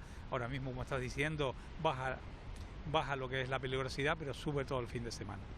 Muchísimas gracias, Enrique Espinosa, gerente del Consorcio de Seguridad y Emergencias de Lanzarote. Pues ya lo ven, van a contratar probablemente informadores para que esa información llegue a los turistas que llegan a esta zona y que eviten así exponerse de manera completamente innecesaria. Y situación complicada también en la península. 14 zonas rurales de Jerez y de Cádiz han sido evacuadas. Se teme por la crecida del río Guadalete por encima ya de los 6 metros. Está activa la alerta roja. Y así como ven, los equipos de rescate están poco a poco ayudando a las personas, que en estos momentos ya son más de 600 las que han sido evacuadas como consecuencia de este aumento del caudal por las borrascas que están golpeando Andalucía, sin duda la comunidad más afectada. Hay varios polideportivos que se han habilitado para poder atender a estas familias que están siendo rescatadas, como vemos en Sodia. Y Cristín sigue dejando en alerta a media España y ya son al menos 3 personas las fallecidas. Andalucía, como decimos, es la comunidad más castigada, tiene más de 3.000 incidencias. 82 carreteras secundarias continúan cerradas a la circulación por el temporal de nieve y lluvia. 2 esquiadores han fallecido en Huesca al quedar atrapados por una luz, eso sí, fuera de pistas. Pues muy pendientes de la situación meteorológica, no solo aquí en Canarias, sino como vemos también en la península. Bueno, se acerca el fin de semana, vuelve la competición oficial en las distintas ligas, pero en los deportes hoy nos llama mucho la atención una decisión inesperada. José Antonio Pérez, buenos días, que comentabas precisamente al inicio del programa. Porque inesperada ha sido la nueva decisión de María José Pérez, la futbolista. Buenos días, Isaac, buenos días, Pilar, buenos días, Canarias. Inesperada decisión de María José, lo contamos, en una semana ha querido resolver su futuro inmediato la veterana delantera de Costa de Tenerife, que decidió el martes abandonar a su equipo de toda la vida y buscar nuevas ilusiones en el Club Deportivo Arguala y la ven de Segunda Federación, con el que se presentó el miércoles oficialmente. Pero ahí no quedó la cosa, porque cerca de la pasada medianoche el Club Palmero comunicó que la jugadora decide abandonarles y marcharse a otro club de la Liga F. Podemos adelantar que es el Alhama de Murcia. Ahora lo contamos, antes hacemos una pausa para la publicidad.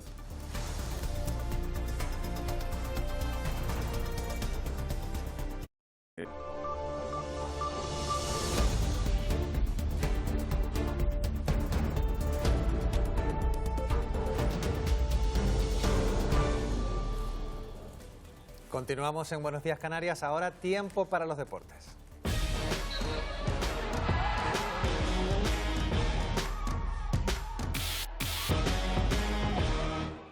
Vamos con baloncesto, llega una nueva jornada de la Liga CB ya con la relación de equipos clasificados para la Copa del Rey decidida, y entre sus participantes ya saben que está un año más La Laguna Tenerife, que el domingo a propósito recibe al Baskonia, el cuarto visita al séptimo, y ambos podrían ser rivales precisamente en la eliminatoria de Copa.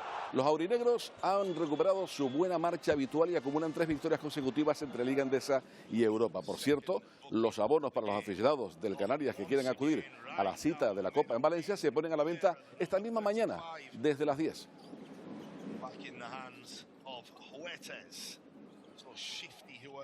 Con canastas como esta, el Dreamland Gran Canaria rompió la mala dinámica de resultados que arrastraban hasta hace muy poco. Y es que los de Jaka Lakovic comenzaron esta racha negativa en su enfrentamiento ante el Casademón Zaragoza, cayendo de 11 puntos.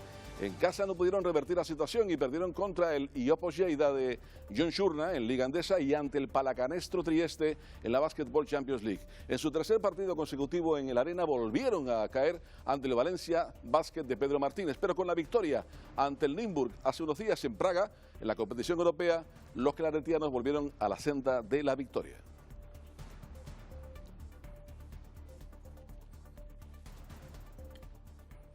Y ahora nos fijamos en un equipo de Berlín de baloncesto, el Alba, que más bien parece un equipo canario. Más de media docena de isleños trabajan allí a las órdenes de su director deportivo, el gran canario Ilmar Ojeda. Y con mucho éxito, por cierto. El equipo de esta casa, formado por Daniel Álvarez, Daniel Fuentes y José Carlos Reyes, que se desplazó hace unas semanas a la capital alemana para entrevistar allí a nuestro NBA Santi Aldama, aprovechó para estar con ellos, con el Alba Berlín, acercamos su llamativa historia. Pues por aquí tenemos a uno de Las Palmas de Gran Canaria, a un teldense, por aquí van 2 atauteños, un chicharrero y uno de Maspalomas. Y ojo que no son los únicos canarios, pero todos tienen en común que trabajan en este club, el Alba de Berlín, coleccionista de títulos de baloncesto, no solo en la capital de Alemania, sino también a nivel continental. No hay equipo más canario fuera de las islas que el Alba de Berlín, dominador de la Bundesliga de baloncesto y habitual en Euroliga o Eurocup hasta su desembarco en la Champions, se codea año tras año con los mejores con marcado acento canario. Más de media docena de isleños forman parte de un club que es favorito a todos los campeonatos en Alemania. Tenemos a Juanma Rodríguez en cantera, Antonio Callamero, tenemos a Altami como fisio, tenemos a José María Sánchez también es consultor, que va y viene, son todos muy buenos en lo suyo y por eso están aquí. Y la lista sigue. Desde que la expedición canaria aterrizó en territorio berlinés, el Alba acumula 3 ligas y 3 copas masculinas y una liga en categoría femenina, esta última de la mano de Cristo Cabrera, ex del Granca y del Spar Gran Canaria y en Berlín desde 2017. Ahora mismo somos el club alemán con más licencias en baloncesto femenino y bueno, hemos pasado de tener un equipo en cuarta división a primera división, a haber ganado la liga un año e incluso haber competido en Eurocup. La lista de éxitos se multiplica si miramos a lo realmente importante, la cantera, 22 títulos y jugadores ahora en NBA y Euroliga, todo coordinado por Raúl Rodríguez, también experto en la materia, formado en Gran Canaria y en el San Isidro de la Orotava, en Tenerife. Nosotros siempre nos hemos caracterizado por nuestra promoción interna, más que reclutar por el currículum, un poco por la confianza, ¿no? Aunque no seas el mejor en tu puesto, pero si eres una persona de confianza, sabemos que vas a dar lo mejor de ti. Suena muy afinado el Alba de Berlín, cuyo director de orquesta es Imar Ojeda. El satauteño ha utilizado su conocimiento del baloncesto continental y de la NBA, fue ojeador de los Atlanta Hawks, para levantar un proyecto muy sólido. La prioridad, asegura, es garantizar la viabilidad a largo plazo. Un club de formación, de cantera, pero a la vez muy competitivo al máximo nivel, ¿no? Entonces ambicioso en ese sentido. Ha sido, digamos, una unión perfecta, ¿no? Porque yo tampoco pensaba que iba a estar aquí 10 años. El Alba disputa estas semanas el top 16 de la Basketball Champions League junto al Dreamland Gran Canaria y en la Laguna Tenerife. Quién sabe, quizá en la Final Four de Badalona, en mayo, el acento canario se pueda escuchar casi tanto como el catalán.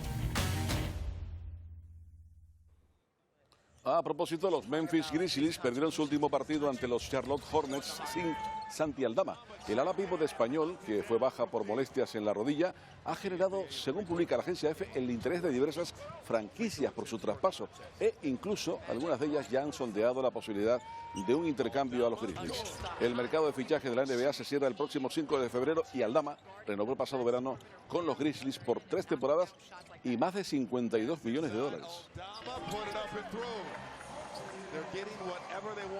Vemos ahora cómo viene el próximo Canarias es Deporte, que vuelve mañana sábado a la 1:30 de la tarde. El danés Kenneth Gaske es un promotor de eventos deportivos muy querido en Lanzarote. Tras su llegada a la isla en 1983, se propuso impulsar competiciones de prestigio internacional para triatletas y corredores de primer nivel. El más importante de ellos, su mayor obra, el Ironman Lanzarote. También cruzaremos el charco junto a Javier Rabanal y Santi Lemus, que dirigen al Universitario de Deportes de Lima, en Perú, tras conquistar la Liga Ecuatoriana con Independiente del Valle. E igualmente dedicaremos un reportaje al speaker Chema Sánchez y al DJ Tony Rojas, ambos formados en el vóley playa. Rojas se hizo famoso en los Juegos de París por pinchar, recuerden, la canción Imagine de John Lennon, para resolver una disputa entre jugadoras rivales en la final olímpica femenina. De hecho, y a la mañana siguiente, a las 6 de la mañana, cuando volví a encender el teléfono. Y en la Radio Canaria, el equipo de Todo Goles prepara un despliegue que comienza esta misma tarde. Nos lo cuenta, como es habitual, su jefe de deportes, Juanjo Toledo. Buenos días, Juanjo. Fati, ¿qué tal? Buenos días Canarias. Aquí estamos ya preparando Todo Goles en Radio para esta misma tarde. A las 7 arranca el primer Todo Goles en Radio de este fin de semana para contar en la segunda división todo lo que haga la Unión Deportiva Las Palmas en Zubieta.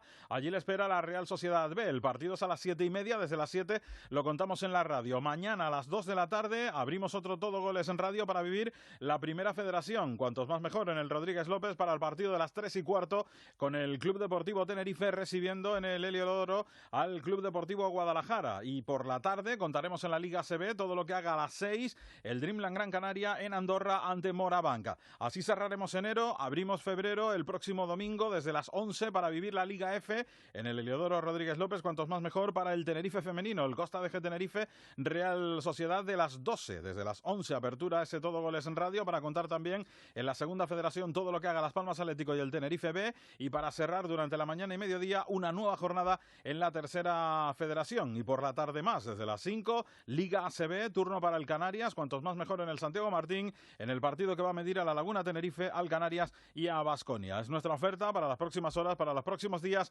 Aquí les espero, como siempre, en la Radio Canaria, en Todo Goles en Radio, esta misma tarde ya con el Real Sociedad B, Unión Deportiva Las Palmas. Feliz fin de semana para todos. Feliz fin de semana para ti también y para todo el equipo de Todo Goles, Juanjo Toledo. Y acabamos con una noticia de última hora. Carlos Alcaraz se mete en la final del Open de Australia, remontando ante el alemán Alexander Zverev.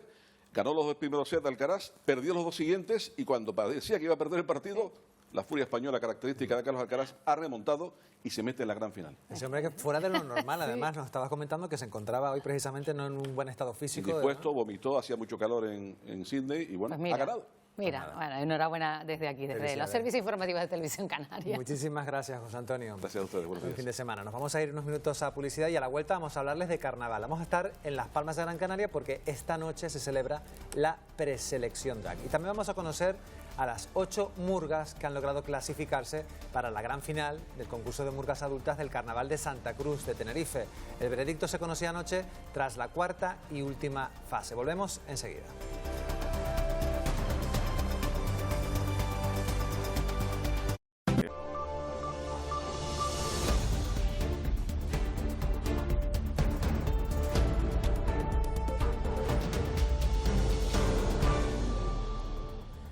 Buenos días, Canarias, saludos de nuevo. Vamos ya a conocer las noticias del carnaval.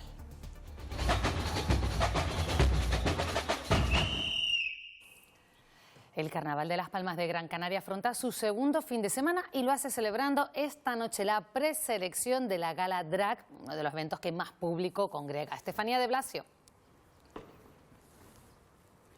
Buenos días, Pilar. Buenos días, Canarias. Aquí en el escenario del Parque Santa Catalina se ultiman los detalles para que esté todo preparado para esta noche. Será a partir de las 9 cuando un total de 20 participantes se van a subir a este escenario. Muchos de ellos son caras nuevas y otros son míticos ya de esta gala. Todos ellos se van a subir con sus plataformas, brillo y plumas. Van a dar lo mejor de sí para poder conseguir esa ansiada plaza para la final, para la Gala Drag que se celebra el 20 de febrero. Este espectáculo estará presentado por Tomás Galván, presentador de Canarias Radio, la drag y maquilladora Miss Claudia y el actor canario Mingo Ávila. Como ha ocurrido en ediciones anteriores, la preselección no va a ser retransmitida en directo para poder preservar el contenido de las actuaciones, ya que muchas de ellas se suelen repetir en la gala final. La preselección Drag Queen, un año más, ha vuelto a demostrar su poder de convocatoria. Se espera que esta noche cerca de 4.000 personas acudan a ver esta gala en menos de 4 minutos desde su puesta a la venta. Este lunes las entradas se agotaron todas las que había disponibles, tanto en la plataforma online como en la taquilla física, pero esta no va a ser la única cita que vamos a tener aquí en el Carnaval de Las Palmas de Gran Canaria este fin de semana, ya que el sábado va a ser el turno para el concurso de disfraces adultos con 26 participantes y el domingo le toca a las comparsas infantiles. Bueno, por cierto que mañana se celebra el concurso de disfraces adultos del Carnaval de Las Palmas de Gran Canaria y vamos a saludar a alguien que sabe mucho de esto porque es Isidro Pérez Mateo, que fue quien ganó el primer premio el año pasado. ¿Qué tal? Muy buenos días. Buenos días. Muy buenos días, ¿qué tal? El año pasado pues ganaste con ese primer premio. Yo no sé si este año has decidido no presentarte porque creo que estás además pues muy ocupado con otras cosas, ¿no?, relacionadas con el carnaval. Sí, en principio tenía la idea de volverme a presentar, pero a última hora, con el volumen de trabajo que teníamos, tanto con la reina como con la gran dama, dije, vale, más relajarse y que ya vendrán otros años y así le doy paso a otros compañeros. Que lo intenten. ¿Y cuál es la diferencia entre diseñar tu disfraz, ¿no?, para ese concurso adulto, en diseñar que presentas candidata tanto a la gran dama como a la reina del Carnaval de Las Palmas de Gran Canaria? Hombre, pues que hay muchísima diferencia. Primero que nada son ligas diferentes, tanto la reina del carnaval como la gran dama, aunque sean concursos muy similares, llevan características diferentes a la hora de ejecutar el traje. Y bueno, lo mismo, hacerte un traje tú, a ti, que sabes lo que eres capaz de aguantar, lo que eres capaz de soportar, a tener que hacérselo a una señora mayor o a una chica joven que al final pues no tiene tus mismas condiciones y tienes que adaptarte a ellas y adaptarte a lo que también quieres que ellas defiendan. Hay que recordar también de que, Isidro, tú has sido drag Vulcano, has participado en la gala drag. Me imagino que un día como el de hoy también lo vives con nerviosismo, con ilusión, por ver a todos los compañeros sobre el escenario, porque tú bien sabes lo que hay detrás de todo ese trabajo, ¿no? Tengo que comentarte que cuando me desperté para venir a esta entrevista, lo primero que pensé, Dios mío, cuántas veces me despertaba yo con unos nervios horribles para la preselección. Sí. Y mira, quiero aprovechar para desearle muchísima suerte a los 20 participantes, a los 20 compañeros, que lo den todo esta noche, que lo disfruten, que simplemente estar en el Parque Santa Catalina y poder defender una fantasía delante de todo ese público ya es un premio bastante agradable y agradecido.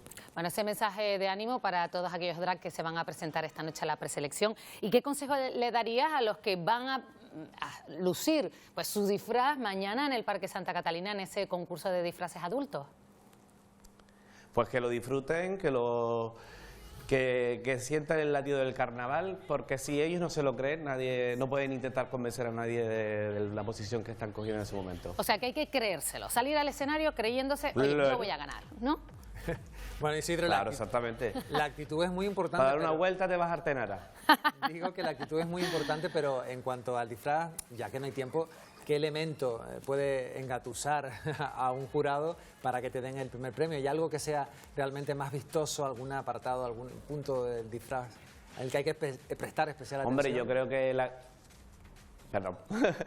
yo creo que la grandiosidad del traje, tener en cuenta los detalles, porque el jurado te ve antes de cerca, la música a la hora de la puesta en escena. Yo creo que todos los detalles son importantes, el maquillaje, la calidad de lo que hayas elegido para hacerte la ropa, todo. Y si tiene la temática que ver con el carnaval, pues yo creo que siempre es un plus añadido. Pues con esos consejos de un veterano en distintos escenarios del Carnaval de Las Palmas de Gran Canaria, nos quedamos. Isidro Pérez, Mateo, gracias. Drag Vulcano, un mítico, formas parte también de esos 50 años de la historia del Carnaval de Las Palmas de Gran Canaria. Gracias por dedicarnos. Se ponen los pelos de punta. Gracias por dedicarnos estos minutos en Buenos Días, Canarias. Gracias, buenos días y suerte con tus candidatas. Buenos días. Venga, adiós. Feliz carnaval.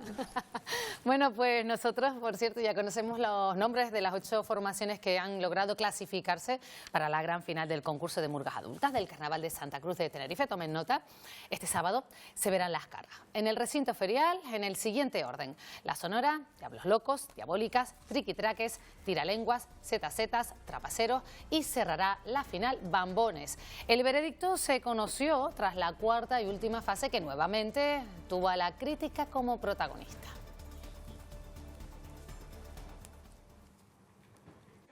Con un ambiente más propio de final, Diablos Locos abrió la fase. Conjugaron humor y crítica. Ven aquí, mi hermano, que el pueblo canario también fue migrante. Realizando una firme defensa de los migrantes. Fueron buenas letras, aunque por momentos faltó dicción. Tras ellos llegó Redoblonas con un repaso a la clase política. De derecha o de izquierda, al final eso da igual. Una mierda el jubilado va a cobrar. Faltó afinación, pero defendieron una digna actuación para su estreno carnavalero. Desde Los Realejos y como un huracán, llegó Irónicos. Cantaron al problema habitacional. Su vivienda fue vendida, ahora es vacacional.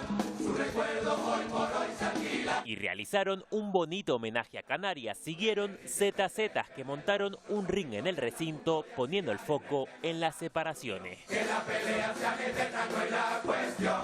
Es entender que la prioridad es el menor. Firmaron una brillante actuación que recordó a su época gloriosa. Cerró Diabólica. Otra vida que se pierde y no paramos de contar.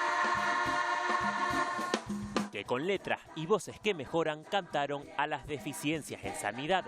Próxima cita este sábado en la gran final. 50.000 la baja por salud mental.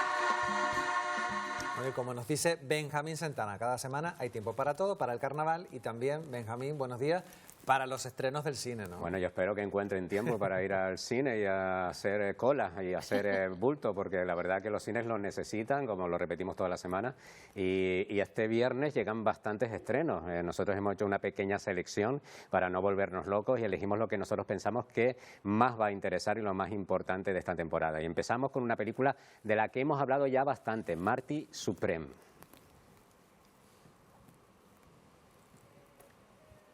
Vamos a ver si podemos ver imágenes de esa película. Ayer en recepción.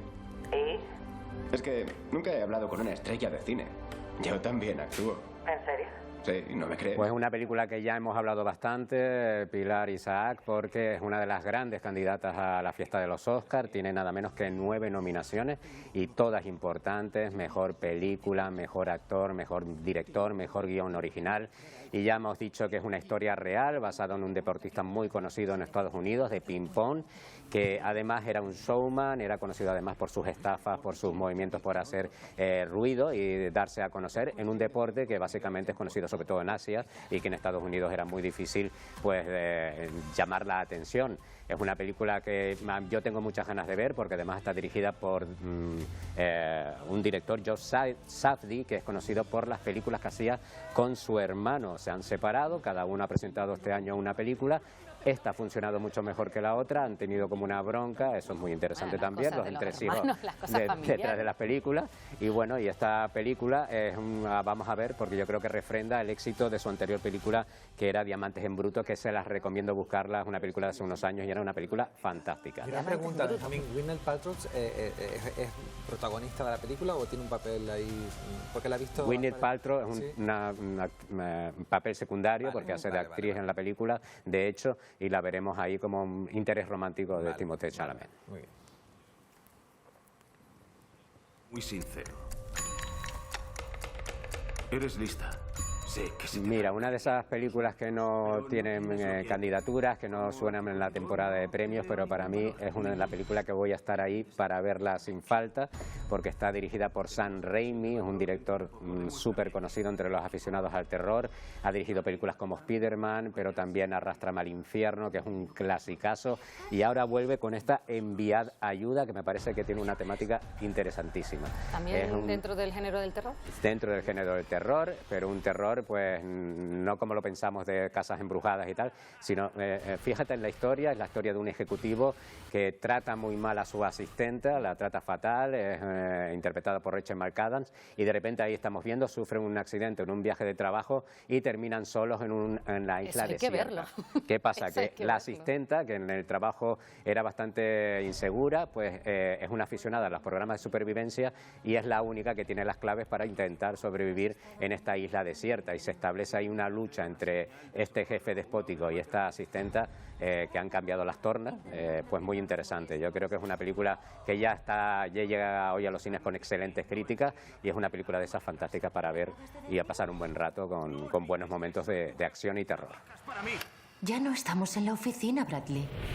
No vamos a tener ayuda. Vamos a ir al campo a matar por nuestra afición, por nuestra familia, por todo lo que tenemos que Y si ya habíamos hablado de Marty Supreme, de la lucha ya prácticamente lo hemos dicho todo. Teníamos aquí la semana pasada al director José Alayón, esta semana contábamos ese fantástico estreno que hizo en el terrero de Tegueste, del municipio de Tegueste, y bueno, la lucha que por fin, después de varios estrenos limitados, pues hoy llega a los cines canarios, y ya tiene la gente la oportunidad de ver esta historia de esta familia rota por una tragedia y que en una metáfora junto con la lucha pues intentará levantarse del terrero después de sufrir esta gran pérdida. Grandes críticas también para este trabajo de José Alayón, que recordamos tiene la colaboración de esta casa, Televisión Canaria.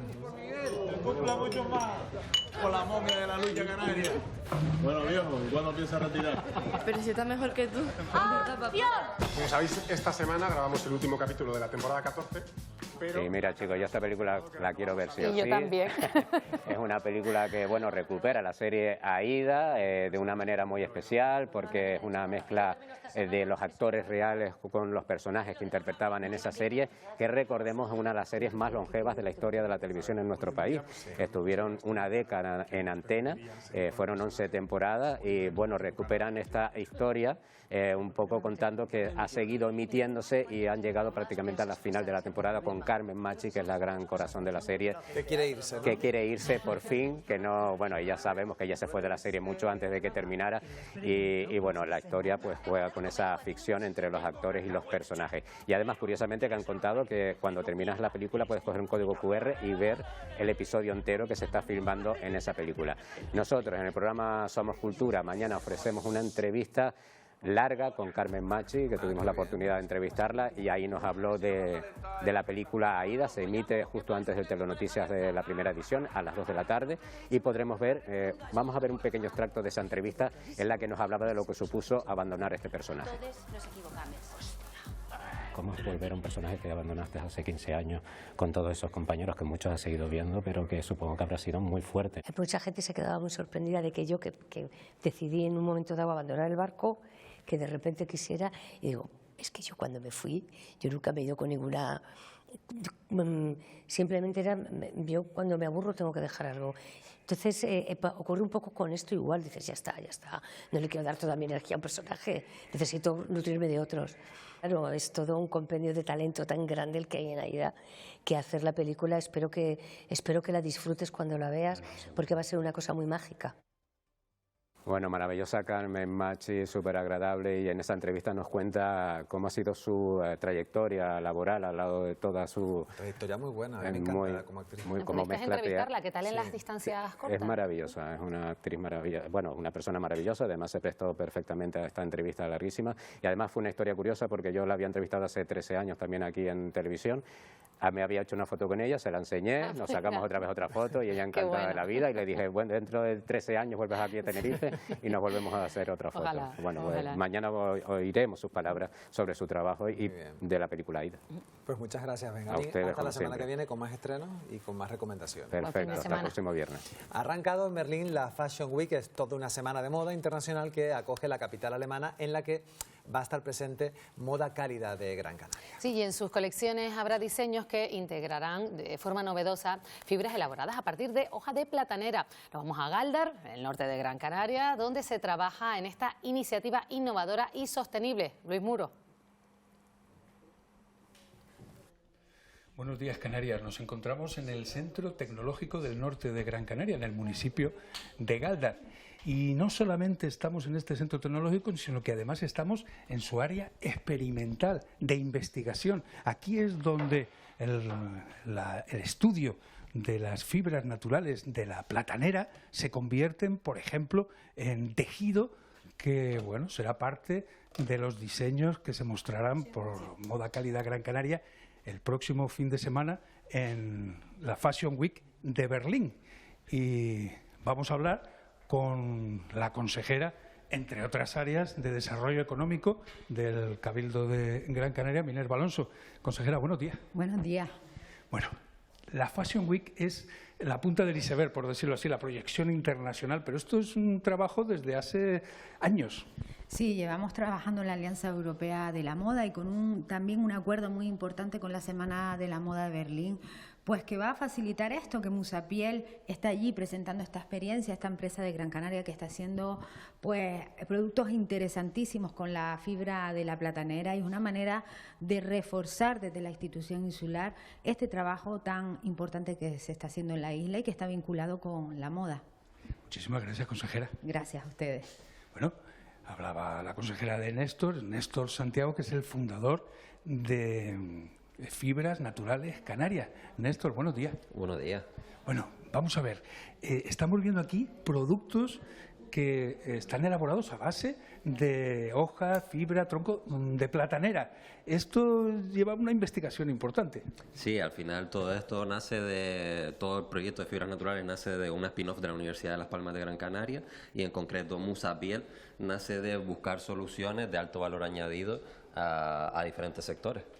Y esto, por ejemplo, es tela a partir de platanera. Sí, esto es, nosotros le llamamos una piel, ¿no? Un cuero que está hecho, es de base vegetal, compostable, libre de plástico y con huella hídrica neutra. Y bueno, hasta la fecha pues no hay algo parecido en el mercado que tenga estas características. Muchísimas gracias, Néstor. Nada, a ustedes. Bueno, pues en la Fashion Week de Berlín, Moda Cálida Gran Canaria estará presente también con diseños elaborados a partir de fibra de platanera. Todo un acto tecnológico innovador para, bueno, también una industria que está en auge en nuestra isla. Bueno, y seguro que será un éxito. Y vamos ya a conocer la previsión del tiempo de cara a este fin de semana. Sí, llega el fin de semana, todos esperando a ver qué podemos hacer. Vicky Palma, ¿podemos disfrutar el fin de semana con un poquito de sol al menos? Sí, yo creo que vamos a tener en todas las islas ratos de sol, probablemente más el domingo, pero bueno, en todas las islas se verá el sol el fin de semana y las temperaturas no van a cambiar, que es una buena noticia. A partir del lunes hablaremos de otra situación, porque el lunes sí que esperamos la visita de los restos de un frente frío y habrá que volver a sacar el paraguas. De momento vamos a ver la última imagen de satélite. No se aprecia bien, pero hay nubosidad baja compacta todavía hasta ahora en Lanzarote, en Fuerteventura, en el norte y este de la isla de Gran Canaria, el norte de Tenerife, algunas en La Gomera, en el Hierro y en buena parte de la isla de La Palma. La nubosidad hoy se sitúa por debajo de los 1000 metros de altitud aproximadamente, como una situación de verano, así que podríamos hablar de panza de burro perfectamente. Y en las próximas horas tenderán a abrirse claros. Las temperaturas el fin de semana no bajarán, pero sí que esperamos que bajen el próximo lunes. De momento seguimos con el anticiclón al oeste de las islas, con vientos que ya esta noche se establecerán del nordeste, pero que volverán a cambiar a norte y a noroeste el próximo domingo, especialmente en medianías y zonas altas, y empiezan a aparecer colores más claros que acabarán llegando a nosotros en la jornada del lunes, y eso significa de cara al lunes un descenso de las temperaturas. De momento, mañana la predicción nos apunta una jornada parecida a la de hoy. Nos despertaremos con el cielo nuboso en Lanzarote, en Fuerteventura, en buena parte de las islas de mayor relieve, sobre todo las vertientes norte y este. Rápidamente, a medida que avance el día, muchas de las nubes desaparecerán y todas esas nubes volverán a encontrarse como hoy por debajo de unos 900.000 metros de altitud aproximadamente. Hay algunas islas donde por la tarde, por ejemplo en La Palma, donde puede subir la cota a la que se encuentran las nubes, pero en ningún caso esas nubes llegarán a sobrepasar los 1.200, 1.300 metros y no van a dejar precipitaciones. El sábado, mañana, el viento va a ser el alisio, soplará moderado con intervalos puntualmente fuertes en las zonas habituales, en las zonas de aceleración, las vertientes sureste, sobre todo en costa, y noroeste en las islas de mayor relieve, especialmente por la tarde-noche. Y en cuanto al estado del mar en la jornada de mañana, vamos a seguir con mal estado del mar en las costas abiertas al norte, por el oeste de Lanzarote, de Fuerteventura, de La Palma y del Hierro, y volveremos a tener olas entre los 2 y los 3 metros y medio de altura aproximadamente en las costas del sur, sureste de Lanzarote y Fuerteventura, suroeste de las islas de mayor relieve, parte de las del sureste. El mar estará relativamente tranquilo. Las zonas de costa donde, a veces, si tenemos sol, que lo esperamos mañana, pues nos podemos acercar sin ningún problema al mar. En el norte hay que seguir extremando la precaución. Para el domingo, ambiente similar, solo que nos despertaremos con menos nubes que en los últimos días en Lanzarote y en Fuerteventura. En estas dos islas aumentará la nubosidad ya de cara a la tarde-noche, pero en principio sin consecuencia. Volveremos a ver nubes en la cara norte y este, en las islas de mayor relieve. Por el sur y en las vertientes oeste los cielos se van a mantener despejados. También por el norte, por encima de los 1.100 metros de altitud aproximadamente. El domingo se producirá un cambio de viento. Empezaremos el día con viento alisio moderado, terminaremos la jornada con vientos del noroeste. En algunos casos ese viento va a perder intensidad y el domingo mejora un poquito más el estado del mar. En las costas abiertas al norte seguiremos teniendo olas de 2 a 3 metros de altura, pero ese oleaje será menor que el que venimos arrastrando toda la semana, pero hay que extremar la precaución porque la próxima semana, a comienzo de la próxima semana, volverá a empeorar el estado del mar. Siguen pasando borrascas atlánticas, siguen generando oleaje lejos de nosotros que llega hasta las islas como mar de fondo. Y nos vamos a despedir con dos imágenes que ustedes compartían ayer desde Galdar con nosotros, precisamente de ese mal estado del mar que afecta pues prácticamente a todo el archipiélago. También ha coincidido estos días que el domingo tendremos luna llena, eso implica mareas vivas y aunque disminuye un poquito la altura del oleaje, el mar durante las mareas vivas va ganando terreno a tierra y por eso seguimos teniendo una situación de mala mar, quizás no tan llamativa como la jornada de ayer por la mañana o antes de ayer por la tarde. Mala mar y desde luego muchísima precaución, ¿no, Vicky? Sobre todo con estas zonas donde rompe precisamente las olas para evitar sucesos como los que han ocurrido en las últimas horas. Sí, hay que extremar la precaución, hay que recordar que sigue en vigor la alerta por fenómeno costero en todo el archipiélago, especialmente las costas abiertas al norte y al oeste de las islas, y que bueno, que es un fin de semana, que el sol va a invitar a disfrutar de la costa. En la costa es donde se van a registrar las mejores temperaturas, y que lo más recomendable si queremos acercarnos al mar esta vez son las costas del sur. Y solo un apunte, porque sabemos que hay actos del carnaval al aire libre, no hay problema en la preselección drag esta noche ni en el concurso de disfraces en el Carnaval de las Palmas de Gran Canaria en ese Parque Santa Catalina. No hay ningún problema. Vamos a ver después el lunes que comienza el concurso de murgas, porque sí que es verdad que esperamos esa llegada de restos de un frente frío. Va a dejar lluvia débil, muy rápida, un pase muy rápido de precipitación, pero que a lo largo del fin de semana concretaremos en qué horas más o menos pasarán esas nubes y dejarán esa lluvia sobre las islas. El carnaval con paraguas y hasta allá. Lo sabremos el lunes. De momento el fin de semana estupendo. Gracias, Vicky. Gracias. Buen fin de semana. Igual. Bueno, y nosotros continuamos con un último apunte. Eva Trujillo, adelante. Sí, ya saben que estamos muy pendientes del operativo de búsqueda establecido en el norte de Tenerife, en el mar, para localizar a una mujer de 30 años que cayó tras sufrir un golpe de mar. Vamos a conectar con nuestra compañera Lorena de Cobos, lleva allí toda la mañana. Lorena, cuéntanos si tienes alguna novedad a esta hora. Pues momentos complicados, Eva, porque estamos compartiendo espacio con algunos miembros de la familia de la mujer desaparecida y con muchos amigos, con su pareja sentimental.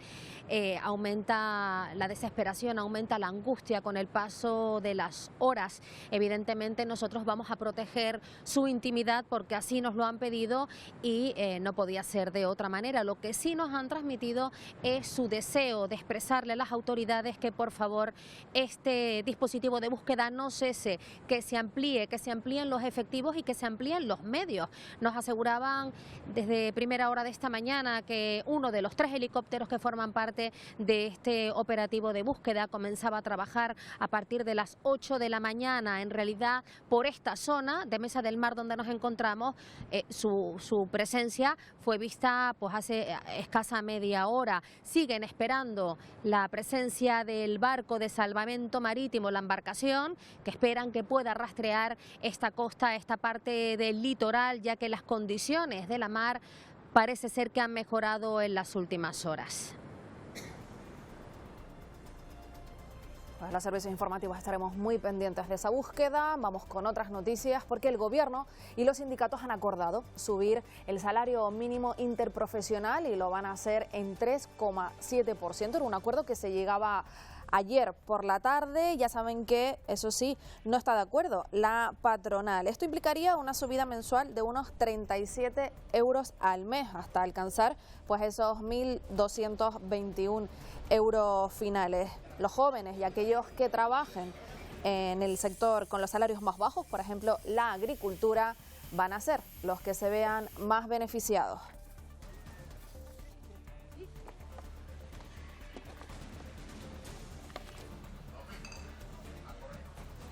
Bueno, pues nos quedamos sin tiempo para más. Estos son algunos de los temas que están marcando la actualidad de esta jornada. Llegamos nosotros ya al final de este programa, al final de la semana, y lo hacemos mirando, como no podía ser de otra manera, pues a la isla de Tenerife, al mar. Así es, Pilar, lo hacemos con la mirada puesta en el mar, donde seguimos pendientes de la búsqueda de esa mujer de 30 años que finalmente pues caía al mar por un golpe de mar. Sigue habilitado pues en esa zona de Mesa del Mar las tareas de rastreo que se han extendido hacia el municipio del Sausal. Vemos en directo la imagen del helicóptero. Ante la posibilidad de que la corriente la haya desplazado, Salvamento Marítimo, Guardia Civil, Policía Local, bomberos y también una ambulancia del Servicio Canario de Salud participan en este operativo. Imágenes en directo que le estamos ofreciendo de ese dispositivo de búsqueda, del cual vamos a estar muy atentos en nuestras redes sociales, también en nuestra página web y en el Telenoticias 1. Nosotros regresamos el lunes a las 8 de la mañana, les recordamos, para darles los buenos días, Canarias.